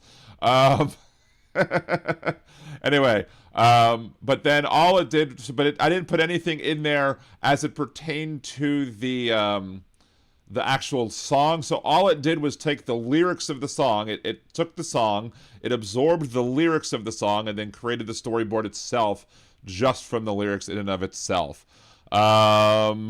Let's see. For had Biden done it, I basically put into ChatGPT, I would like a music video that is a hyper-realistic cartoon that goes back and forth between a music video based on the lyrics of a song and to an EDM electronic music concert. Clearly for the had Biden done it. And then it created with some stuff there, but I didn't really edit that much as well. I think the most that I did was, let's see, did I put that there? No, that's not even there. What was the other one? There's not that, or maybe there was more in that one. No, there wasn't. I don't know what I even put for the first one. Oh, here I did throw a little bit more into the superhero thing. So I basically, what type of style would you if replicate or whatever? It's like blah blah blah. I said I would like a more Voltron Go Lion version of cartoon aesthetic or whatever, and then I changed it. Maybe let's go with more of a superhero type of design based on grit and action, perhaps darker like a flying superhero, a darker Superman type. And then I said hyper-realistic live-action cinematic and make it so that the superhero has a goatee, brown hair, and has an LD on his front. And then I also said add a villain that is blonde-haired and orange-skinned with red-capped followers. And then so it gave me... I said make the villain's hair more of a comb-over and have it be more of a rounder face. Basically describing that. And it basically then came up with a few paragraphs of itself, and then I cut paste those paragraphs, plugged it into the Opus clip, the Agent Opus thing, made the video, boom, done. So there you go. Anyway, so yeah, it's very interesting. And Atrocious goes, Atrocious Again, this is the future of entertainment. My God. So, but yeah, it's definitely interesting, and I think, what was it, Steve from across the pond who said something about, like, this is how Skynet takes over? And I was like, I don't necessarily think that Skynet will take over simply because of all the bad misspellings of words that it has in some of the videos. See, Christine goes, you should have seen the looks on both of the owners and VP's faces when I handed them the owner the sales sheet that was coded or called verbatim on the website. Yeah, pretty much. Joel. Jackie goes, what's Joel? I was like, or was it Jackie's? Yeah, Joel's the whole thing. If you type Joel in with a capital J, you get twisted fish or whatever. Anyway, so Jojo, if y'all stop seeing me at all someday, just know I'm with you in spirit. Love the show, Dan. Have always been grateful. Just know I was welcome here. You very are welcome here, Jojo Mojo. We appreciate you. Yeah, a glitch in the Matrix that Highlander found. It wasn't even that Highlander necessarily found, but it's just a glitch in the Matrix that exists because they take Joel into the fish, and you can look up Joel the fish and see that. Let's go back though. Let's go back to the topic which we were talking about prior when the sparklers were raiding in. Again, appreciate y'all sparklers for being here. If you haven't followed me, please make sure to follow me. If you haven't followed Henry's Twitch account, please make sure to follow his Twitch account as well. I'll give another link in both of the chats to make sure y'all can get it, because again, we are trying to get him up to 50 followers so he can get what he needs to get his channel monetized, and then he'll be making money cursing at strangers on the internet, kind of like how I do it, except I do it in political fashion and not gaming, because I've stopped streaming the gaming stuff for a little bit just to add a third day of Liberal Dan Radio talk from left, that's right. We might stream from time to time at some point. We'll, that because my other channel is nerdydan.com, and we might do that as well. But again, but right now, getting Henry up to his 50 that he needs, and also getting the likes, lots and lots of likes on the Instagram video, just to make sure that we can. It's weird. Something just said this is not available, but we still only have 20 hearts over on Instagram. So please make sure to like the Instagram video, please. Big Hook thoughts, please, open lines. We'll see in a second. We still have to go through all this other stuff as well. But we may. I did not sleep well last night either. So if we don't open up the lines tonight, we will open up the lines on Wednesday. So after we go over the probably should call it the misstate of the union, because I wonder how many things he will misstate over the course of his telling everyone how wonderful and bigly and great, like nobody's ever seen. Either that or we should do a drinking game where we basically all go into alcoholic stupors watching Donald Trump say how great is the greatest, like nobody's ever seen. It's the greatest, bigly, all the other, and every time he lies, we'll all be in drunken comas when that happens. Anyway, let's go ahead and continue listening to the clip that I was going over from Jeff Carrere talking about the environment and carbon capture and how CO2 is supposedly the greatest thing ever and not harmful at all unless it actually is, because they don't understand science. Let's continue. They're running up against well-funded climate activist groups that say, never mind the short-term damage to the environment, we've got to really save ourselves for these long-term climate damages. And of course, that's nonsense. Well, right, and they keep pointing to studies that show that climate change is quote unquote man-made, and that we're racing toward destruction. I mean, didn't Al Gore predict that the polar ice caps would melt and the polar bears would be extinct and the cities would be underwater? I mean, did any of his predictions come true? And here's the problem with that argument right there, and it's an argument that conservatives make, not just on when it comes to the environment and science, but the problem is when it comes to things like, pandemics and, people dying from spreading, germs and diseases and viruses and everything all over the place, is that if we take steps to prevent things from happening or slow down the harm that we're causing to the environment and say, okay, let's say what we did have an effect and it did push back the harm later, the conservative idiots are going to sit here and say, oh, well, the reason why, clearly it didn't happen, clearly it was a hoax, so therefore we shouldn't listen to them now because what they claimed was going to happen never happened. But if what we claimed was going to happen didn't happen or hasn't happened yet because we were able to make enough changes to push things back far enough, that's showing that it works. It doesn't show that it doesn't work. Just kind of like how, when people were social distancing and, when enough people were wearing masks and enough people were staying home and enough people weren't, doing what the irresponsible things that the MAGA morons were doing, when enough people were staying home and following the advice of scientists, guess what? The number of cases of flu plummeted in this country during COVID. And conservatives hear that and went like, oh, well, they were just hiding the flu, or this was just the flu, or whatever. They don't understand. If they have to see the people dying in order for them to understand that people would die. If you take steps to prevent people from dying and they don't like the steps that you took, and then people end up not dying because of anything else.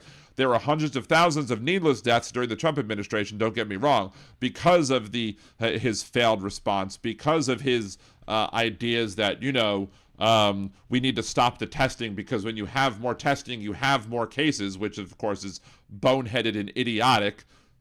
Because, testing reveals cases. It doesn't create the cases. It just reveals the cases that are already there. But, when you take actions to actually make sure that the threat is over, then guess what? It worked. But conservatives don't understand that. Conservatives have to manufacture a threat and claim that, it's still going on in order to justify them continuing to take the actions they want to take. That's why they make up, stories about, oh, there are 0 border crossings that are illegal across the southern border since March. They will tell you that bullshit. I'm sure he'll tell you that bullshit again. I'm sure it's been 11 months of 0 illegal border crossings is what he'll probably say tomorrow night. And if he's right about that, make sure to let people know that Liberal Dan called that one because he doesn't see things because he lacks object permanence. If ICE and Border Patrol are acting in the cities like Minneapolis, Norfolk, Virginia, Baltimore, New Orleans, all these other places, and so they're not acting on the border, then you're not going to be there to actually confront anybody who's crossing illegally, and as such, those people haven't crossed illegally just because they haven't seen it. And again, if Trump can't see it, If Trump can't see it, you must not exist. That also includes the Epstein list. Object permanent, a milestone missed. If Trump can't see it, he must not exist. anyway, so that's how the conservative mind works. They hear something, or they hear that something is a threat, and they have to basically be told constantly that it's a threat, and how, they're eating the dogs, they're eating the cats, that sort of bullshit. Like, they weren't eating the dogs or the cats, but the MAGA folks need to believe that they're doing this thing and need to hear it from their leaders in order for them to actually want to take action against something. But if, God forbid, somebody who is an actual scientist, or if a politician from the other side of the aisle says, look, we need to do the responsible thing during a pandemic to make sure that needless amounts of people don't die because of irresponsibility on the part of the people who were causing a mass spreader event, then they're going to sit here and once they say, oh, it would have been much worse had we not had the responsible people doing these things. Their response is, oh, well, all these deaths didn't happen, so therefore it must have been a hoax. That's one of the major differences between the left and the right. We will look at advice given to us by scientists and we'll follow the advice, and when the bad thing doesn't happen, we will say, hey, good thing we listened to these scientists so the bad thing didn't happen. They will do it and say, oh, well, the bad thing didn't happen, so the scientists must have been lying. It's a bunch of bullshit. Anyway, let's continue with the silliness of Jeff Carrera and his guest. And they keep pointing to studies. No, that's a very good point. None of these predictions have materialized, which is why if you look at the predictions they make now, they put them so far out now, like 100 years from now, that of course they won't be called out for it like they have been. I will say the other troublesome part about again, because y'all are too stupid to understand that if we take action and what we are warning against and we stop it from happening, y'all are too stupid to be like, oh, good, we stopped it from happening, instead of, if there was an asteroid coming and we spent billions of dollars trying to prevent the asteroid from hitting our planet, and the asteroid never hit the planet, the conservatives would be like, oh, well, it wasn't really a threat in the first place. We just wasted billions of dollars. That's how dumb conservatives are. Look, in terms of climate change as such, and I think the evidence now is mostly natural influences, that doesn't mean that there's not challenges to humanity. There's always going to be challenges whether we're warming or cooling. As an aside, I'd say there's actually gathering evidence we're moving back into a cooling phase. But and what these people also don't understand is that you can have global warming that can cause cooling. Because if you add energy into a system that has ice on the top and bottom of it, and that energy melts the ice, it's going to cause that cold water to spread downward, to spread southward or northward, depending, but southward. Let's use the North Pole a second. It's going to spread that coldness southward, and guess what? You're now going to feel the effects of that colder water or that ice shifting down from the caps down into the other parts of the planet. Just like if the best way to cool your ice water, if I had this ice water, the best way to cool it quickly, if I had warm water and put ice in it, the best way to make all the water cold is to stir it. What does stirring do? This is adding energy into a system that's causing then the ice to melt. And all heat is just energy. So by adding energy into the system, I cause my warm water to be cooled because I'm having the ice water mix, or the ice mix with the regular warm water, thus make it all colder. The overall temperature of the system didn't change. If you had, let's say I had this cup here, right? We're going to do a little fake idea of a science experiment. Let's say I had water here, and I had a mesh thing here, and I had ice up here, so the ice was on top. And let's say I have a hair dryer, and I'm blowing the hair dryer at the ice right here, causing that to melt. The hair dryer is adding heat into this system, which is adding energy into the system, and that's going to cause the cold water to then fall into the warmer water, and it's going to cool this water. So by adding heat into the system, I cool the water. That's, my friends, how heating can cause a cooling effect. And they have no problem with putting more CO2, even though CO2 is a greenhouse gas. Too much CO2 is going to cause the heat to be insulated on the planet, and as such is going to cause that ice to melt and spread the coldness of that ice across the planet's surface. or further down at least. But again, you know, these are the people who still believe in kindergarten biology when it comes to, genetics and gender. All boys have a penis and all girls have a vagina is what they embrace, except that's good for maybe if you're 3 or 5 or 7. But once you start getting into actual science, you'll see that those ideas are overly simplistic, that there are more than 2 genders, there are more than 2 sexes, there's many different combinations of XY chromosomes, at least 6, plus hormonal, whatever, blah, blah, blah. We're not trying to get into the whole that, but again, it's just another example of where conservatism just rejects science overall. So let's continue with these morons, shall we? We're going to be in a better position to handle those challenges if we're richer and wealthier, not if we deindustrialize. So I would say there's a great opportunity cost associated with the policies climate activists have advocated, which has put us in a compromised situation that we're only just now getting out of. I don't know, Luck Dragon, if that was the worst analogy you've heard in your life. Terrible science experiment doesn't work if you need to watch Neil deGrasse. So you're saying if I have a thing of ice, if I have a mesh thing here, if I have ice here and I have water here, and I heat the ice from up here, it's not going to make the water cold? That's not going to happen? Sometimes science is counterintuitive.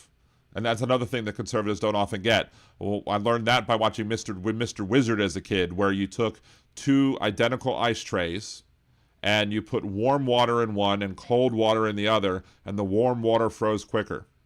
The warm water froze more quickly. So sometimes something doesn't seem right because it doesn't sound right, because it doesn't seem intuitive to our brains, but in reality, in some, I'm not saying in all cases. I'm not saying if you put boiling hot water in a metal ice cube tray and you put near like 33-degree temperature water in the same metal ice cube tray, that you're not going to have this one freeze more quickly because you're going to have to get the temperature down. But there are examples where if you have warmer water versus colder water, the warmer water in the same ice cube tray will freeze more quickly than the cooler water. So anyway. It's called the Mpemba effect. Exactly. Respect over on Twitch. Appreciate. I always forget the name of it, but yes, that is one example of the counterintuitive. Now, of course, there are scientists who would say like it's absolutely intuitive because of all the different things that pertain to having, there are certain aspects of heating the water or making the water more warm that makes it more conducive to whatever. Again, I'm not a scientist. I don't know exactly how the Mpemba effect works. I just know that it does. And, but again, to people who don't just think about, all the other things that might be involved in the freezing of water, you might think, oh, if I put this cooler water in and this warmer water in, the cooler water has to freeze first. And that's not always true. So anyway, let's continue with the anti-science folks over on Jeff Carreir's show. Another example, Kevin, was the push toward electric vehicles, right? I mean, you had all kinds of incentives for electric vehicles. You had these auto manufacturers, retool toward EVs. Even though EVs, get our parts from China, it benefits China. And all right, I mean, again, are EVs good or do they benefit China? Like the argument as to whether or not EVs will benefit China has there's nothing there in that argument that says, oh, well, that doesn't mean that it's better to have an electronic vehicle or a hybrid vehicle versus a regular old gas guzzler vehicle. Like they want to sit here and drive your 85 grand Marquis and your Buick Skylarks or your 1963 Pontiac Tempests or whatever.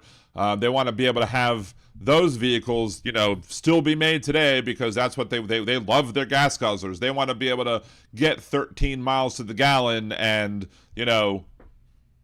pollute all the atmosphere and chug out tons of black smoke like the overcompensators do, right?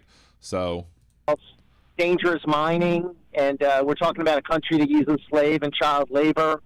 Absolutely, we should stop slave and child labor. We shouldn't support that, but that doesn't answer whether or not it's better to have an electronic vehicle or a hybrid vehicle versus a standard petroleum-fueled vehicle that doesn't use battery technology above and beyond the standard battery that a regular gas car would have. All kinds of different issues involved, and now once President Trump comes in and the subsidies are gone and the incentives are gone, when it's an economic level playing field, guess what? People aren't running to buy EVs, and now these manufacturers have just lost big-time money and are retooling again to move away from electric vehicles. Well, the reason is, because you're having electric vehicles being subsidized or whatever, simply because of the fact that you wanted to be able to help get the demand up there so that you could scale up the production. So, of course, if you're going to do something that's going to affect the scalability of the production, then you're going to make it much more difficult for people to get those vehicles because, again, the manufacturers are going to be less inclined. So sometimes, yes, when you're doing things that are for the benefit of the environment, you sometimes have to prime the pump. These conservatives don't understand the idea of priming the pump when it comes to things that they disagree with, at least. So. Yeah, absolutely. Consumers are going to be the big winner out of this. For the first time, in decades, you'll probably see the cost of automobiles finally start to go down a little bit. When consumers the reason that automobiles costs went up, there was like used cars were ridiculously expensive. Why? Because there was issues during the pandemic.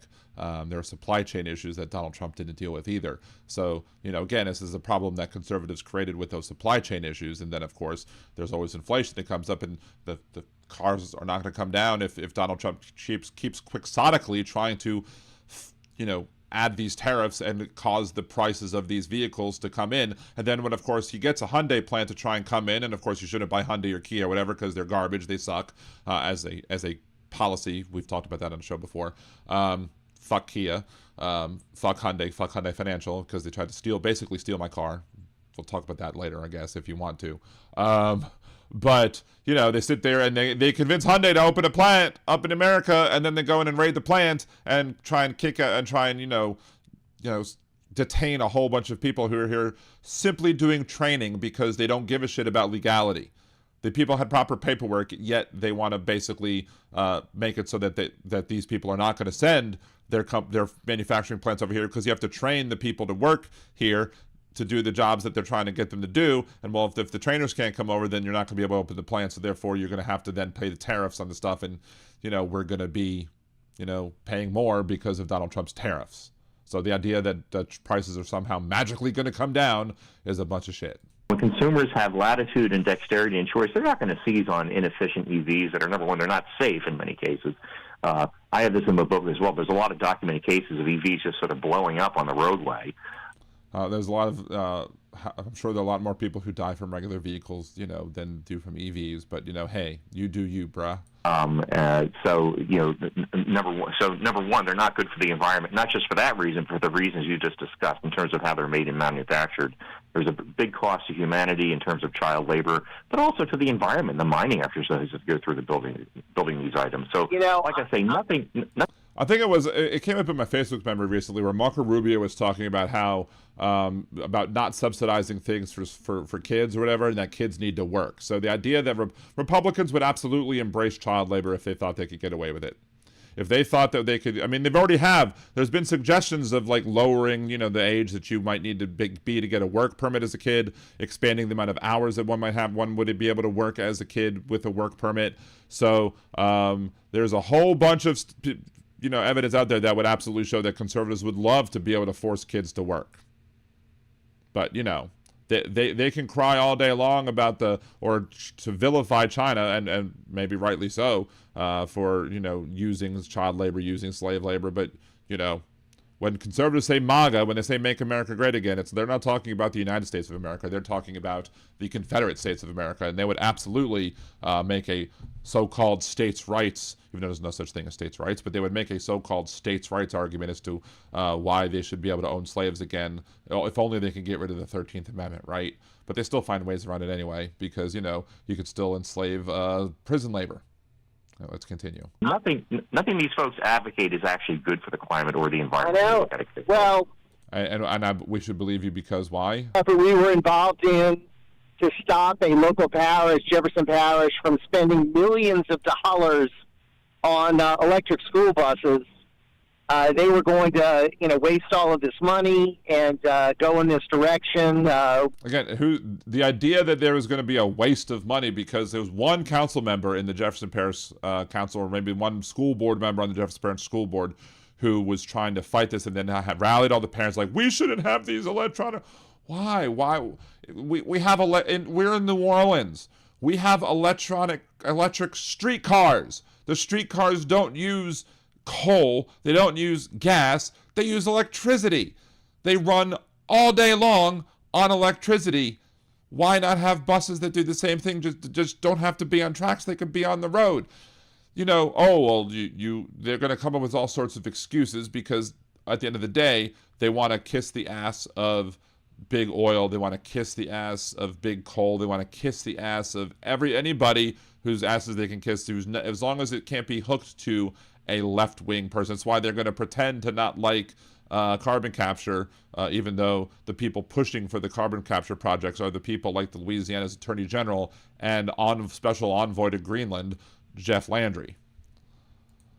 Public awareness about it, and we're able to convince the school board to... Janelle, wouldn't it be crazy if Donald called your show? He would call the show, but he would call it as John Barron. Right? Public awareness about it, and we're able to convince the school board to derail it.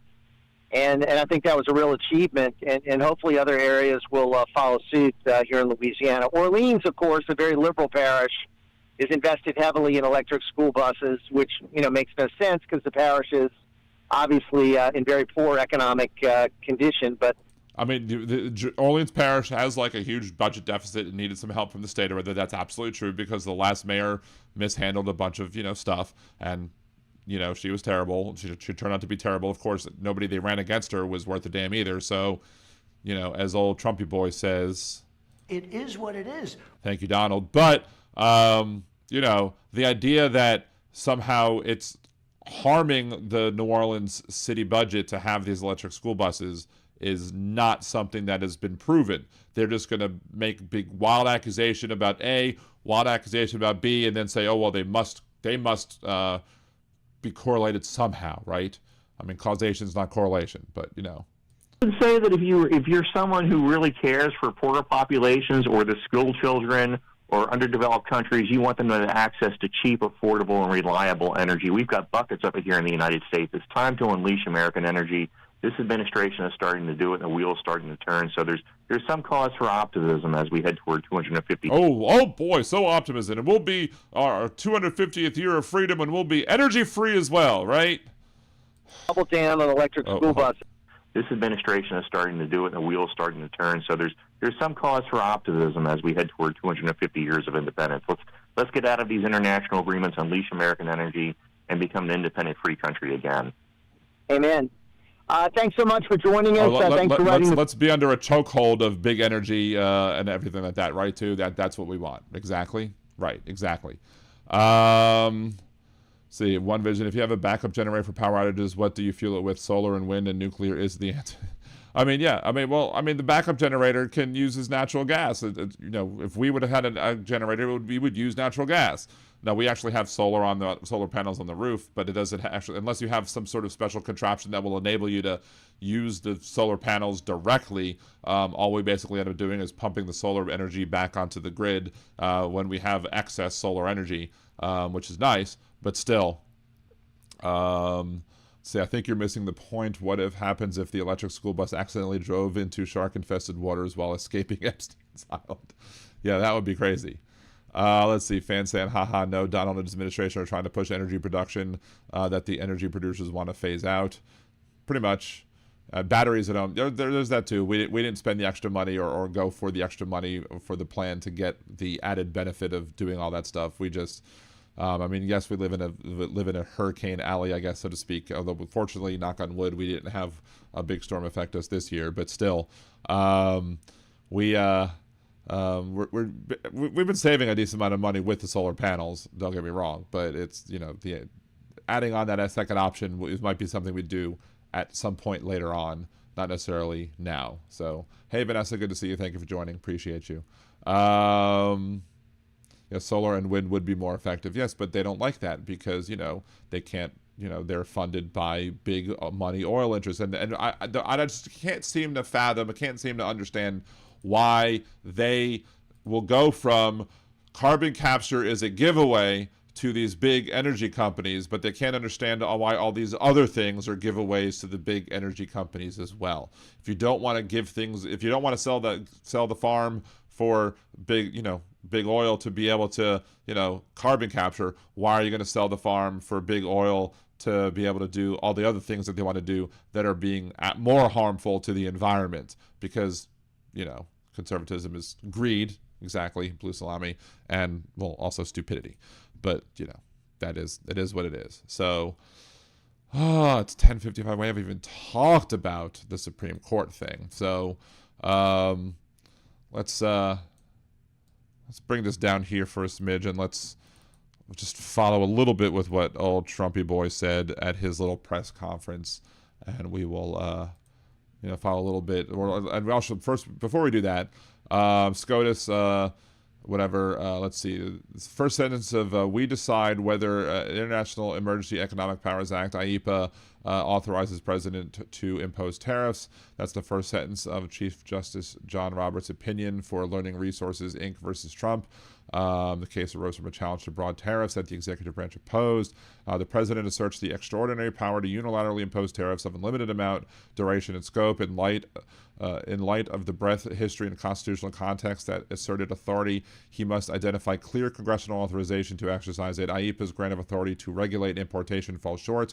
IEPA contains no reference to tariffs or duties. The government points to no statute in which Congress used the word regulate to authorize taxation, and until now, no president has read IEPA to confer such power. We claim no special competence in matters of economics or foreign affairs. We claim only, as we must, the limited role assigned to us by Article 3 of the Constitution. Fulfilling that role, we hold that IEPA does not authorize the president to impose tariffs. Now, I might have had a much more fun time with this because there are two groups of dissents. There is the shorter dissent from Justice Thomas and the longer dissent by Justice Kavanaugh. Alito only concurred with the dissents. And often we like to read the Alito rulings because the Alito rulings are some of the dumbest shit you've ever heard. So we're not going to go and try and read the overall breadth of the ruling, but we can go over this review from SCOTUS blog. Let's see. Roberts announced the judgment and wrote the principal opinion, but that opinion carries two distinct coalitions. Parts 1, 2A1, and 2B constitute the opinion of the court, joined by Justices Sotomayor, Kagan, Gorsuch, Barrett, and Jackson, a 6-justice coalition. These sections focus on the statute, reading the text, examining the constitutional backdrop, and concluding that IEPA does not authorize tariffs. Parts 2A, 2, and 3 contain discussion of the major questions in doctrine, the idea that clear congressional authorization is necessary to authorize presidential actions. We're joined only by Justices Gorsuch and Barrett, making those portions a 3-justice plurality, not a majority holding. Behind the Roberts, 6 separate writings were filed. Gorsuch concurred, Barrett concurred, Kagan concurred in part, joined by Sotomayor and Jackson. Jackson concurred in part and in the judgment. The Roberts opinion of the 6 justices basically reads, regulate ... importation against its textual neighbors in statutory contexts, blah, blah, blah. The Roberts, contains no reference to duties, and notice that the government could not identify a single statute in which Congress used regulate to authorize taxation. The opinion draws on the 1824 case of Gibbons v. Ogden for the proposition that tariffs are a branch of a taxing power, and concludes that if regulate and exportation include taxation, IEPA would authorize what Article 1 provides to Congress, not the president.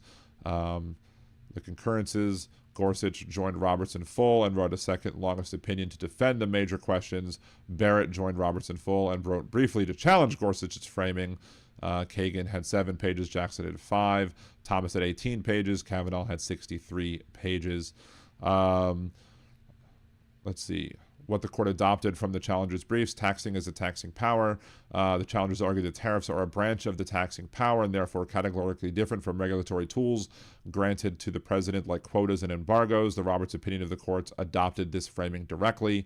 Major questions applies no emergency exception. The challengers argued that claimed authority is breathtaking and unprecedented, requires clear statutory authorization. The plurality adopted this framing and expressly held there is no emergency statute carve-out, and no foreign affairs exceptions to the major questions doctrine. The lack of historical precedent is telling, yada, yada, yada.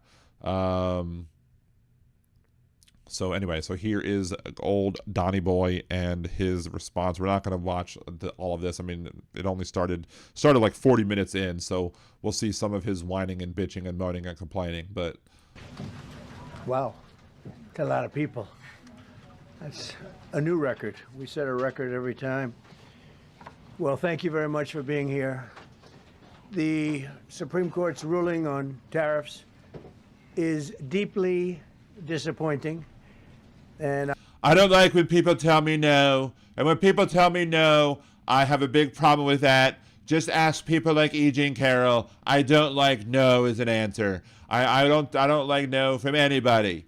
Be it my wives, be it strangers, be it prostitutes and porn stars, or politicians, which are often prostitutes as well. I don't like when people tell me no.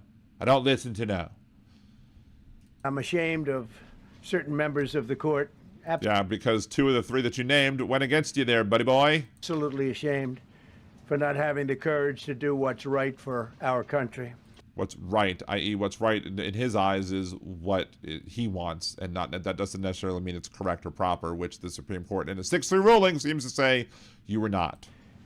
I'd like to thank and congratulate Justices Thomas, Alito, and Kavanaugh for their strength and wisdom. In losing, their strength and wisdom in their losing effort to stand up for you. And love of our country, which is right now very proud of those justices. When you read the dissenting opinions, there's no way that anyone can argue against them. That's not how that works. And if you read the dissenting opinions, the way that people argued against them is the other 6 people who did, in fact, in a group, argue against them and won. But, you know, Donald Trump bigly doesn't understand many things as it pertains to how government is supposed to work. There's no way. Foreign countries that have been ripping us off for years are ecstatic. They're so Well, go to Congress and say, hey, we need a tariff. happy. And they're dancing in the streets, but they won't be dancing for long. That I can assure you. Because I'm going to cut their legs Democrats off. on the court. The Democrats on the court, like Roberts and Barrett and Gorsuch, are thrilled, but they will automatically vote no. They're an automatic no, just like in Congress. They're an automatic no. They're against anything that makes America strong, healthy, and great again. They also course, are a... You know, what you say makes America great makes America worse. frankly, disgrace to our nation, those justices. They're an automatic no, no matter how good a case you have. It's a no. Well, I mean, all 9 of them voted no about, you know, you're holding people, detaining them without the writ of habeas corpus and not allowing them to have the time to file a writ of habeas corpus, not giving them the ability to do so as every person is required to do. Even Alito and Thomas disagreed with y'all's administration and how, you know, you're handling these things. But, you know, that's why I keep saying we have a constitutional crisis, because the Supreme Court will rule on something, and if he agrees with it, great. But if he disagrees with it, then he just doesn't listen to it anyway and tries to go an end round, does an end run around the whole thing. And guess what? If he doesn't have to listen to the Supreme Court at all, then we have a constitutional crisis, because we used to have this idea in this country that we had 3 co-equal branches of government. But now we have moron in charge who doesn't care about those traditions of 3 co-equal branches of government, and instead will just find ways around to listen to whatever the Supreme Court tells him that he needs to stop doing. But you can't knock their loyalty. It's one thing you can't. Because that's the most important thing to Donald Trump. It's loyalty. He cares more about loyalty than anything else. And who else believes in that? Fascist dictators. Do with some of our people.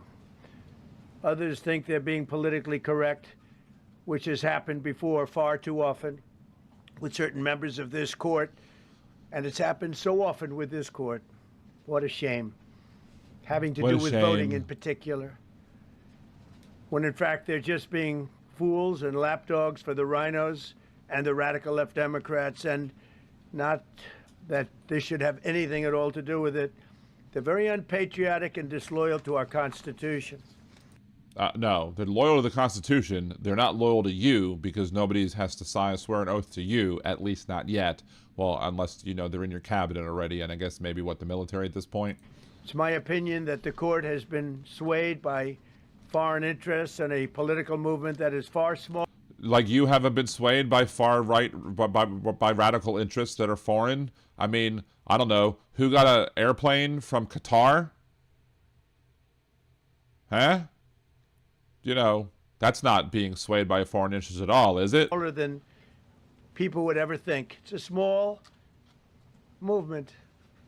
It's a small movement, unlike the one I made in my pants the other day, where Liberal Dan Radio made a great song. No one's made a better parody of the man who shat his pants. But it was only a small movement, not the big movement like the one that ruined my underwear. I won by millions of votes. We won in a landslide. Again, it all comes down. Oh, I won in a landslide. No, it wasn't in a landslide. Landslide did not bring you in. Landslide brought us down. Whatever. But it wasn't even a landslide. There was no landslide. But he manufactures all this bullshit to try and justify everything he does, because everything is great and wonderful. It's the best you've ever seen, because that's the only way his dumbass supporters will continue to follow him, support him, whatever, because he has to pretend like he wins everything even when he doesn't. With all the cheating that went on, there was a lot of it, but we still won in a. There was a lot of it. A lot of cheating going on. I know no cheating. I know cheating better than anybody else knows cheating, because I've cheated on all my wives, so I know what cheating looks like. So believe me, it's the biggest cheating like you've ever saw. No one's cheated bigger than the far left radical Democrats and their supporters and the Never Trumpers. Landslide, too big to rig. But these people are obnoxious, ignorant, and loud. They're very loud, and I think certain justices are afraid of that. They don't want to do the right thing. They're afraid of it. But I will make them afraid. They will be afraid of me because, I will threaten to unleash a massive dirty bomb from my pants. This was an important case to me, more as a symbol of economic national security. And also, I would say... didn't they used to, mock Obama for having a teleprompter in front of him? Meanwhile, he's just sitting there, looking down at the thing and just constantly staring down at his paper. But, God forbid Obama use a teleprompter. God forbid Biden use a teleprompter. I mean, hey, imagine what happened if Biden had these pieces of papers that he kept on looking down at, right? Had Biden done it, MAGA would flip. Had Biden done it, whole numbers would flip. Had Biden done it, the screen fell play. But Trump did it, so it must be okay.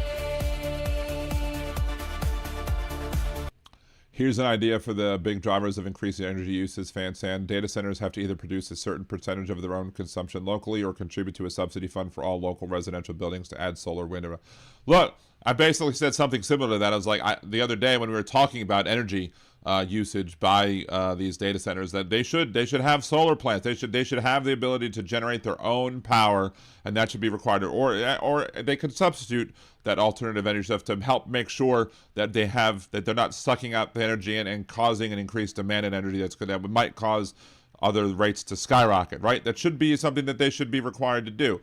The other thing they should be required to do is, instead of taking water away from the local aquifers, they should be able to treat their own water as well, put them closer to rivers, and basically make sure that they're using water from the Mississippi, because they should be close enough with the one that they're opening in Louisiana or whatever, and then make sure that they also can't just put waste back out into the water. Make them get the water for the cooling purposes, and then make sure that they treat the water before it goes back out. Make sure so they're not draining water resources from the population either. So anyway, let's continue with this issue of Donald Trump and his tariffs. Just for our country itself, so important, because we're doing so well as a country. We've never done so well.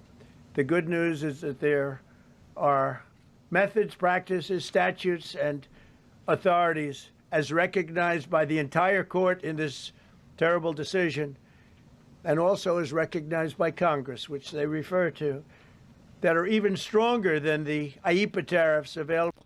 Then why didn't you use them? We could have used them, but we're dumb, so we didn't use them. If you had better ideas for tariffs that you could have used, then why didn't you use those instead of using IEEPA? Because there's two reasons. Either you're lying or you're telling the truth and you're an idiot. Which one is it? To me as president of the United States, and in actuality, I was very modest in my ask of other countries and businesses because I There's one thing that Donald Trump isn't, is modest.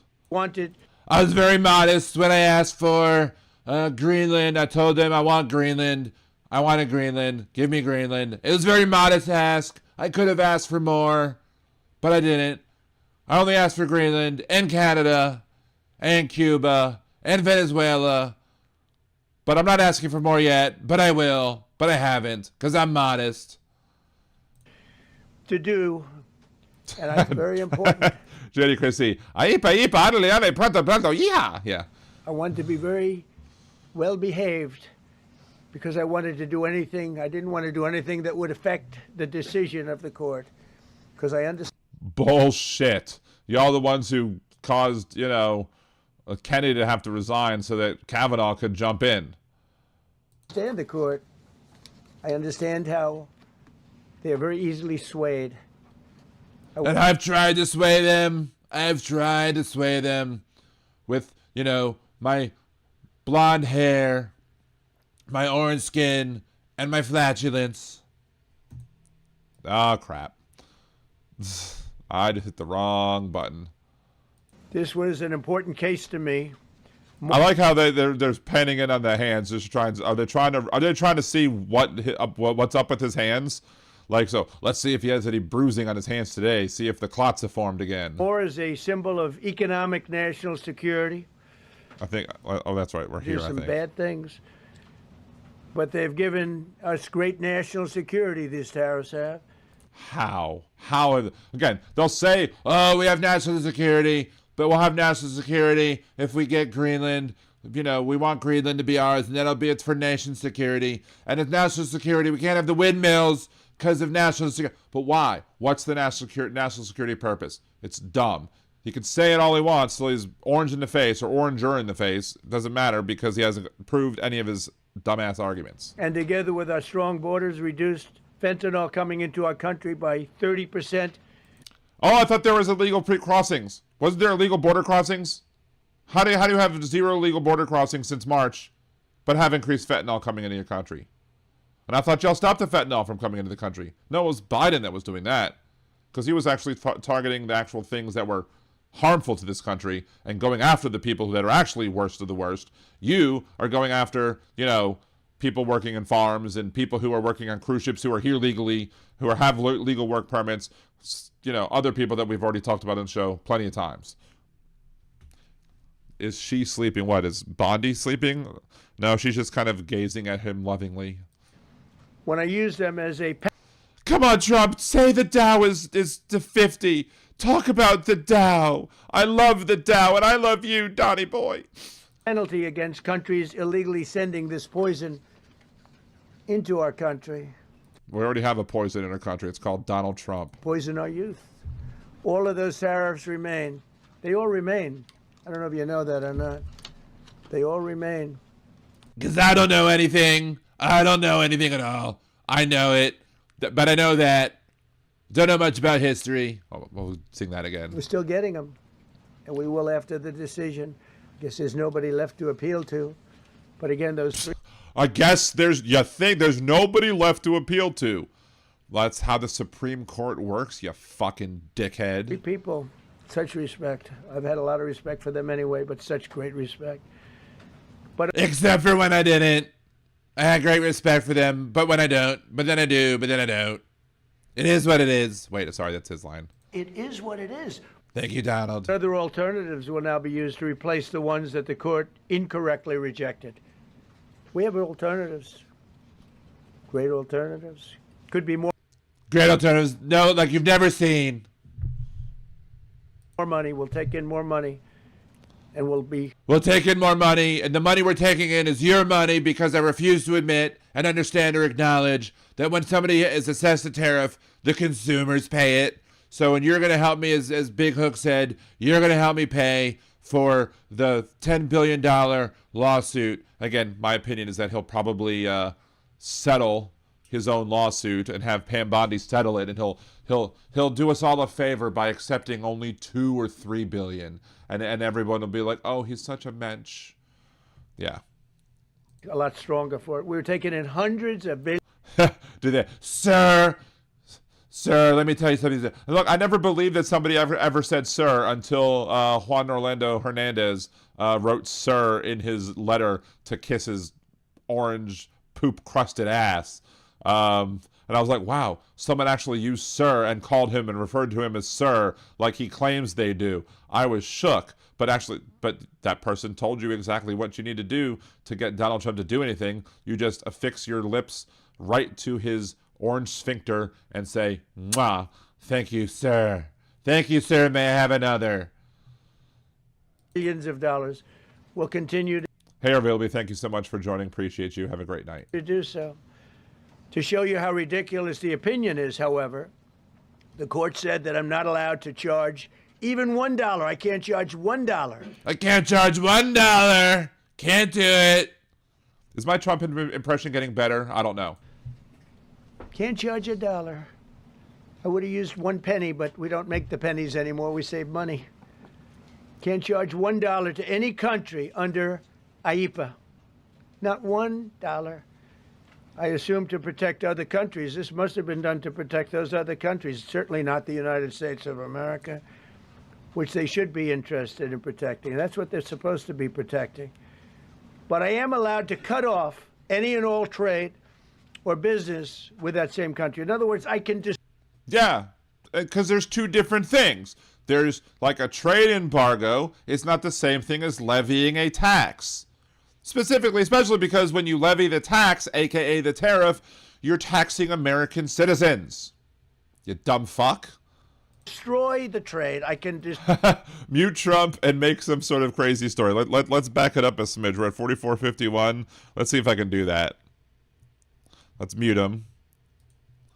I was in the bathroom, and I was in the toilet, and I made a large number 2, and it was the biggest we ever seen. It was such a big number 2, like no one's ever seen.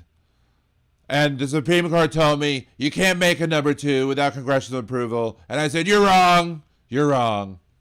I know. What was that, 44? What was that, 44.50 something? What it says. And that's not the way it even reads. Wait. It wasn't written in crayon, so how do you know what it reads? I can do anything I want to do to them. No, you can't do anything you want. There are certain things that you can do and certain things that you can't do. And the Supreme Court has told you soundly that you cannot do this. Stop bitching and moaning and complaining about it. And if you want tariffs, go to Congress and ask them to invoke the tariffs. Make an argument to, Congress and convince people to actually... I thought this was the art of the deal guy. Wasn't this the guy that was supposed to be the art... I mean, I know it's the shart of the deal guy now because, shits his pants. But MAGA Von shits his pants. We've been calling him that since he crapped his pants at the Biden debate. But, if this guy was really the art of the deal guy, wouldn't he be able to convince Congress to levy the tariffs that he wants to have levied to make the argument that we need these tariffs to help national security, supposedly? I mean, isn't that what the art of the deal guy would do? Right? Right? No? Anyone? Is this thing on? Anyway. But I can't charge any money. So I'm allowed to destroy the country, but I can't charge them a little fee. I could give them a little 2-cent fee. I mean, you're already destroying this country, so... But I cannot charge under Thank you, any Belfast Bob, for the 5 Liberal Dan Radio memberships that you have gifted. 5 more Liberal Danimals, including Kimchi. The goddess Kimchi got one. Look at that. Look at that. circumstances. I cannot charge them anything. Think of that. How ridiculous is that? I'm allowed to embargo them. I'm allowed to tell them you can't do business in the United States anymore. We want you out of here. But if I want to charge them $10, I can't do that. Because there's a difference between, you know, the ability to regulate things that your administration has the ability to regulate based off of the congressional powers that they have authorized or delegated to the administration, and there's other things that you can't.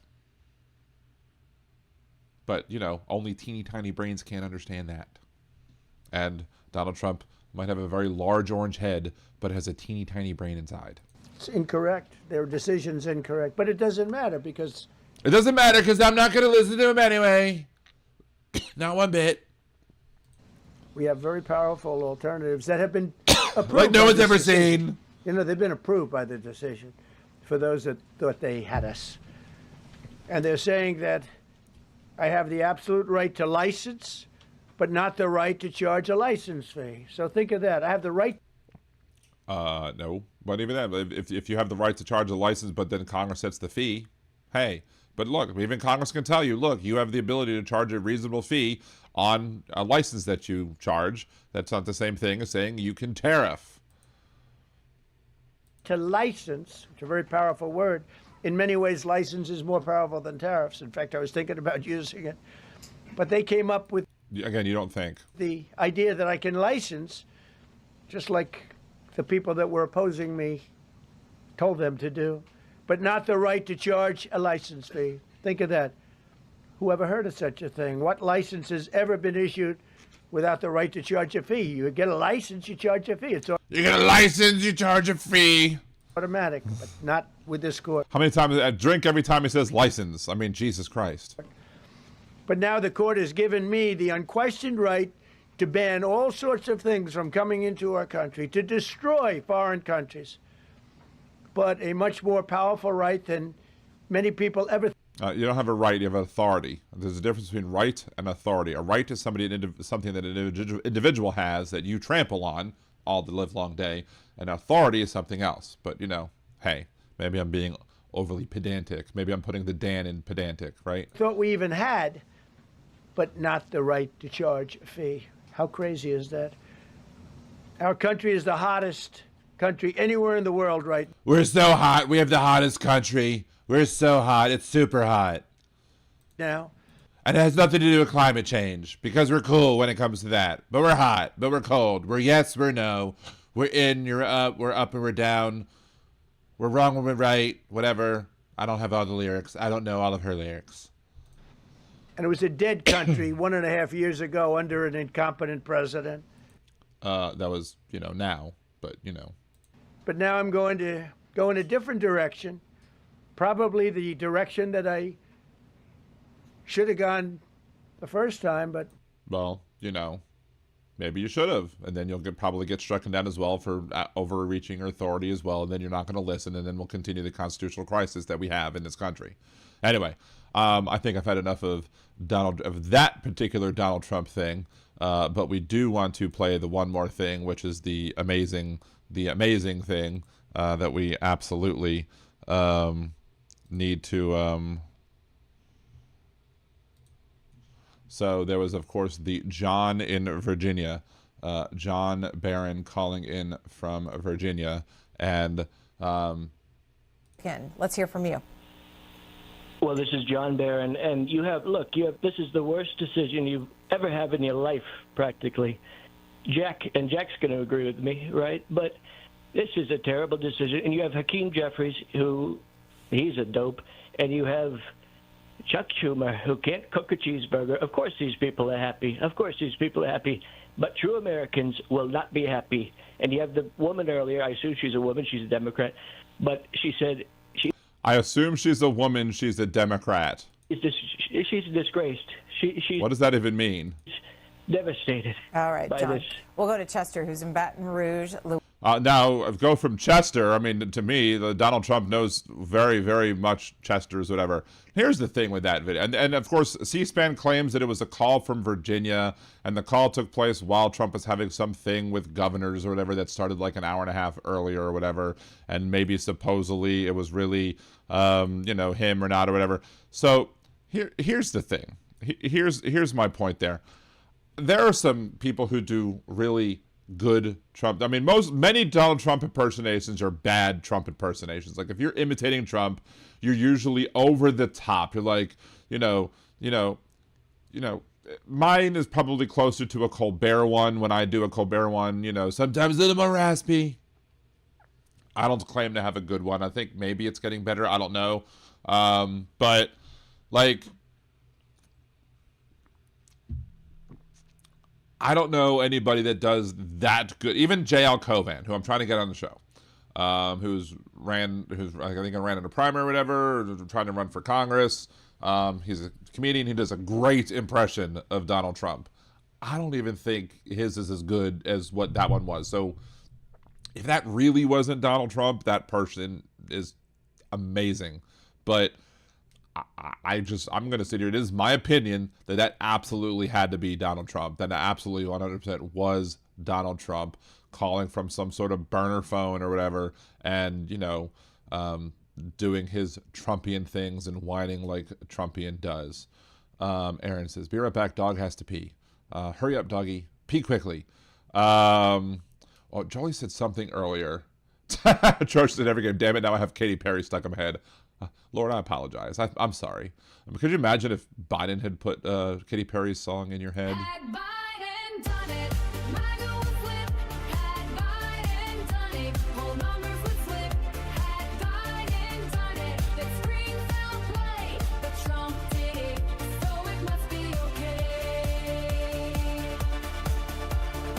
Bald Thanos says, what's the square root of 69? Well, the square root of 69 is 8 something.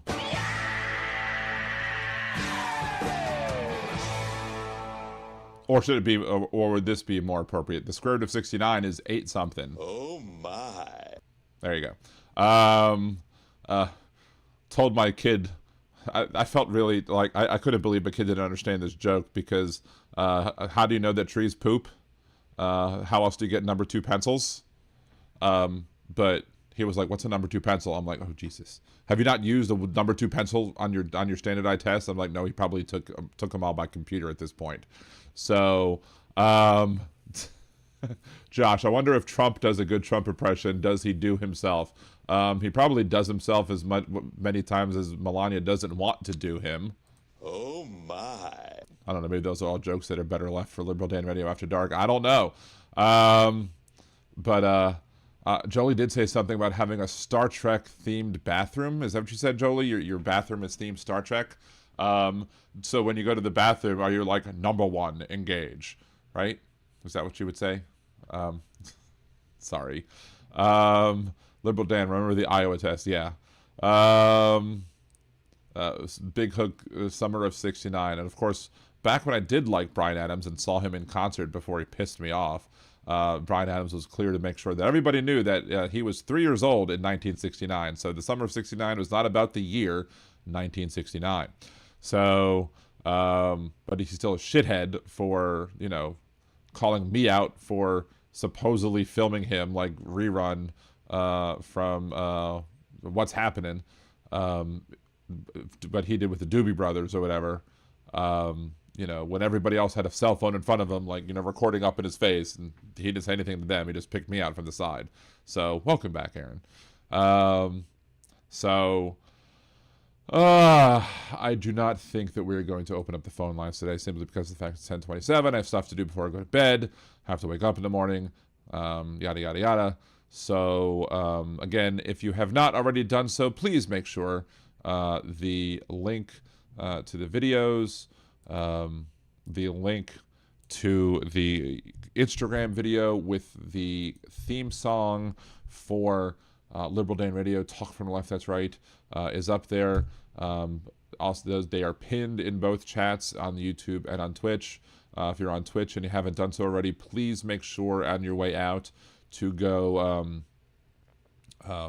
like or follow my son's Twitch channel so that he can get himself up to the required number of followers to be able to have a monetized channel as well. He can start earning his keep. Anyway, so thanks everyone for watching. We're not going to go live tomorrow during the State of the Union or whatever. We'll just do a response to it on the next day. We'll go over all of the things that he says or whatever. We'll deal with that. I have potential plans tomorrow. I mean, I would cancel it if I felt that was really urgent, but again, I'd rather just go over it on Wednesday night instead of doing it on Tuesday night. So, thank you so much for all of your help, helping the show grow. Please remember to like, share, and subscribe. If you haven't hit the like button, because there's still 72 viewers and 65 likes, 74 viewers now. So if you haven't hit the like button yet, please hit the like button on your way out the door. Remember to subscribe if you haven't done so. Remember to go find, some of the parody videos that I've made, share those around, try and make those go viral. Hopefully before the end of the week or by the end of the week, I'll be able to have some non-watermarked videos and get them up, and maybe have more videos like the ones for the other two songs that we'll hear on the way out.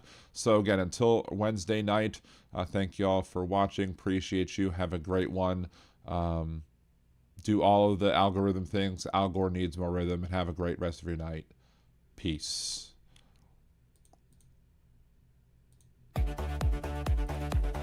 Trump piled debt, trillions tall.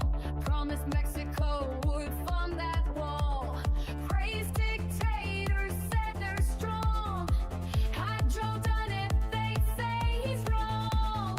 Had Biden done it, MAGA would flip. Had Biden done it, whole numbers would slip. Had Biden done it, that scream foul play. But Trump did it, so it must be okay. Goes through crises, storms, and more. Called soldiers losers who died in war. Hired his kids to run D.C. If it was Hunter, they'd scream treachery. Had Biden done it, MAGA would flip. Had Biden done it, the numbers would slip. Had Biden done it, Fox News would say our day. But Trump did it, so it must be okay. Love Kim Jong-un, he wrote love letters that take the guns first, lose those rights forever. Signed you spending bills with glee. Had Joe done that, it'd be tyranny. Had Biden done it, MAGA would flip. Had Biden done it, whole numbers would slip. Had Biden done it, they shall not today. But Trump did it, so it must be okay. Kept secret files, countless untold. Said Putin's word was good as gold. Invited the Taliban to come to U.S. soil. If Joe had done that, they'd all recoil. Had Biden done it, MAGA would flip. Had Biden done it, whole numbers would slip. Had Biden done it, they'd want him to pay. But Trump did it, so it must be okay. Double standards loud and clear. Rules for Trump, but not for peers. What they call treason, if Joe's the name, is patriotism when Donald's to blame. Had Biden done it, MAGA would flip. Had Biden done it, whole numbers would slip. Had Biden done it, they'd shout no way. But Trump did it, so it must be okay.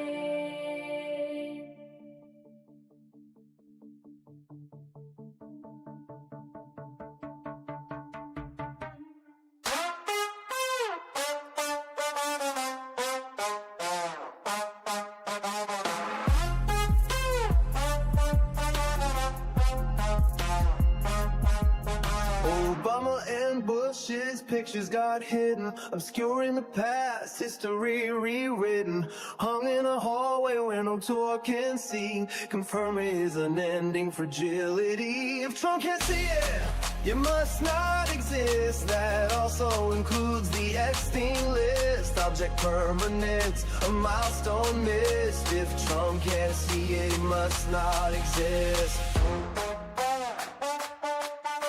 Stop the testing was the line that he said. Hundreds of thousands needlessly dead. Now HHS is run by brainworm quack, hiding the truth behind his back. If Trump can't see it, it must not exist. That also includes the Epstein list. An administration run by narcissists. If Trump can't see it, it must not exist.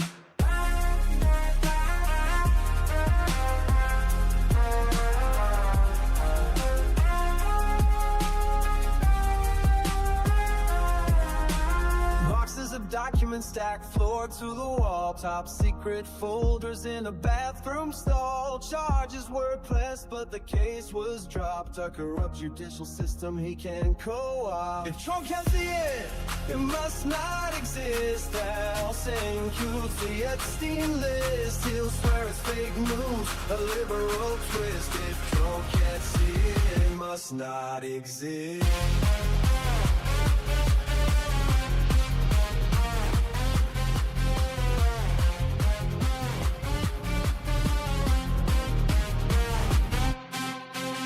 Encampments downtown, tents lining the street.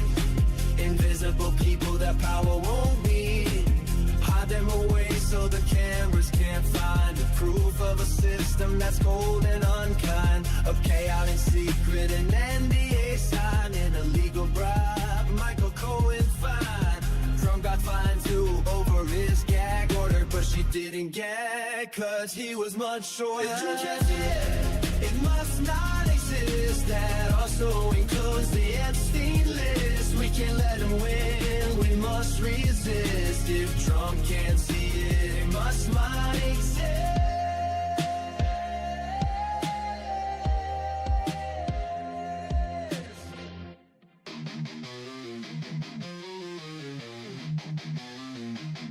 They wrote it in the laws, ink still bleeds. Treating women like soil, just planting seeds. She's gone, brain dead, not even awake. But the state's got a claim, gonna plant its stake. Say it's God's will, say it's life they protect. But they ain't the ones feeling pain or neglect. From Texas to Georgia, they set the trap. Rights roll back while they smile and clap. Gilead's here, this is true. Hey, MAGA fools, they'll come for you too. So I'm gonna jet, see you later. I'm not gonna be a baby incubator.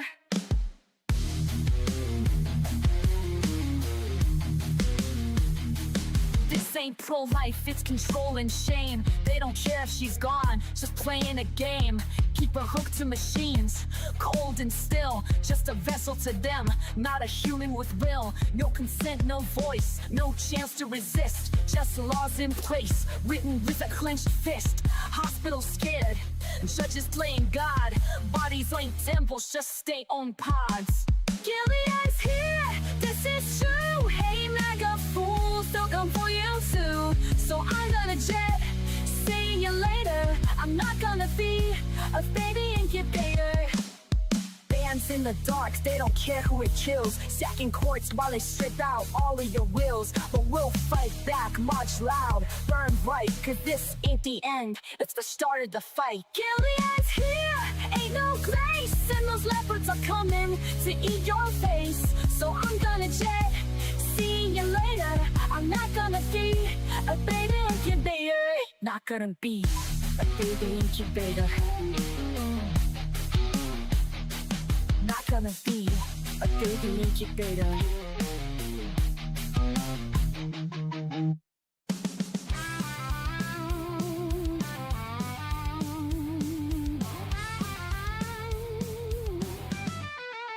The creative director at WGSO had a little something he thought you should know.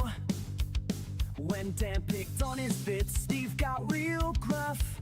So Steve called Dan a flake, called him liberal dandruff. Steve thinks that his lines are really clever, but when do people ever like him? Never. Liberal Dan's got better lyrics, this is true. Listen and you'll feel like I do. Liberal Dan, his show is great. Liberal Dan, he goes live at 8. Liberal Dan radio, it's the best, cause Liberal Dan's head and shoulders above the rest. Steve's about to find out his mistake. In this feud, Dan's Kendrick, Steve is Drake. Dan might not be the world's best singer, but he's got more talent in his little finger. Steve thinks that his lines are really clever, but when do people ever like him? Never. Liberal Dan's got better lyrics, this is true. Listen and you'll feel like I do. Liberal Dan, his show is great. Liberal Dan, he goes live at 8. Liberal Dan radio, it's the best, cause Liberal Dan's head and shoulders above the rest.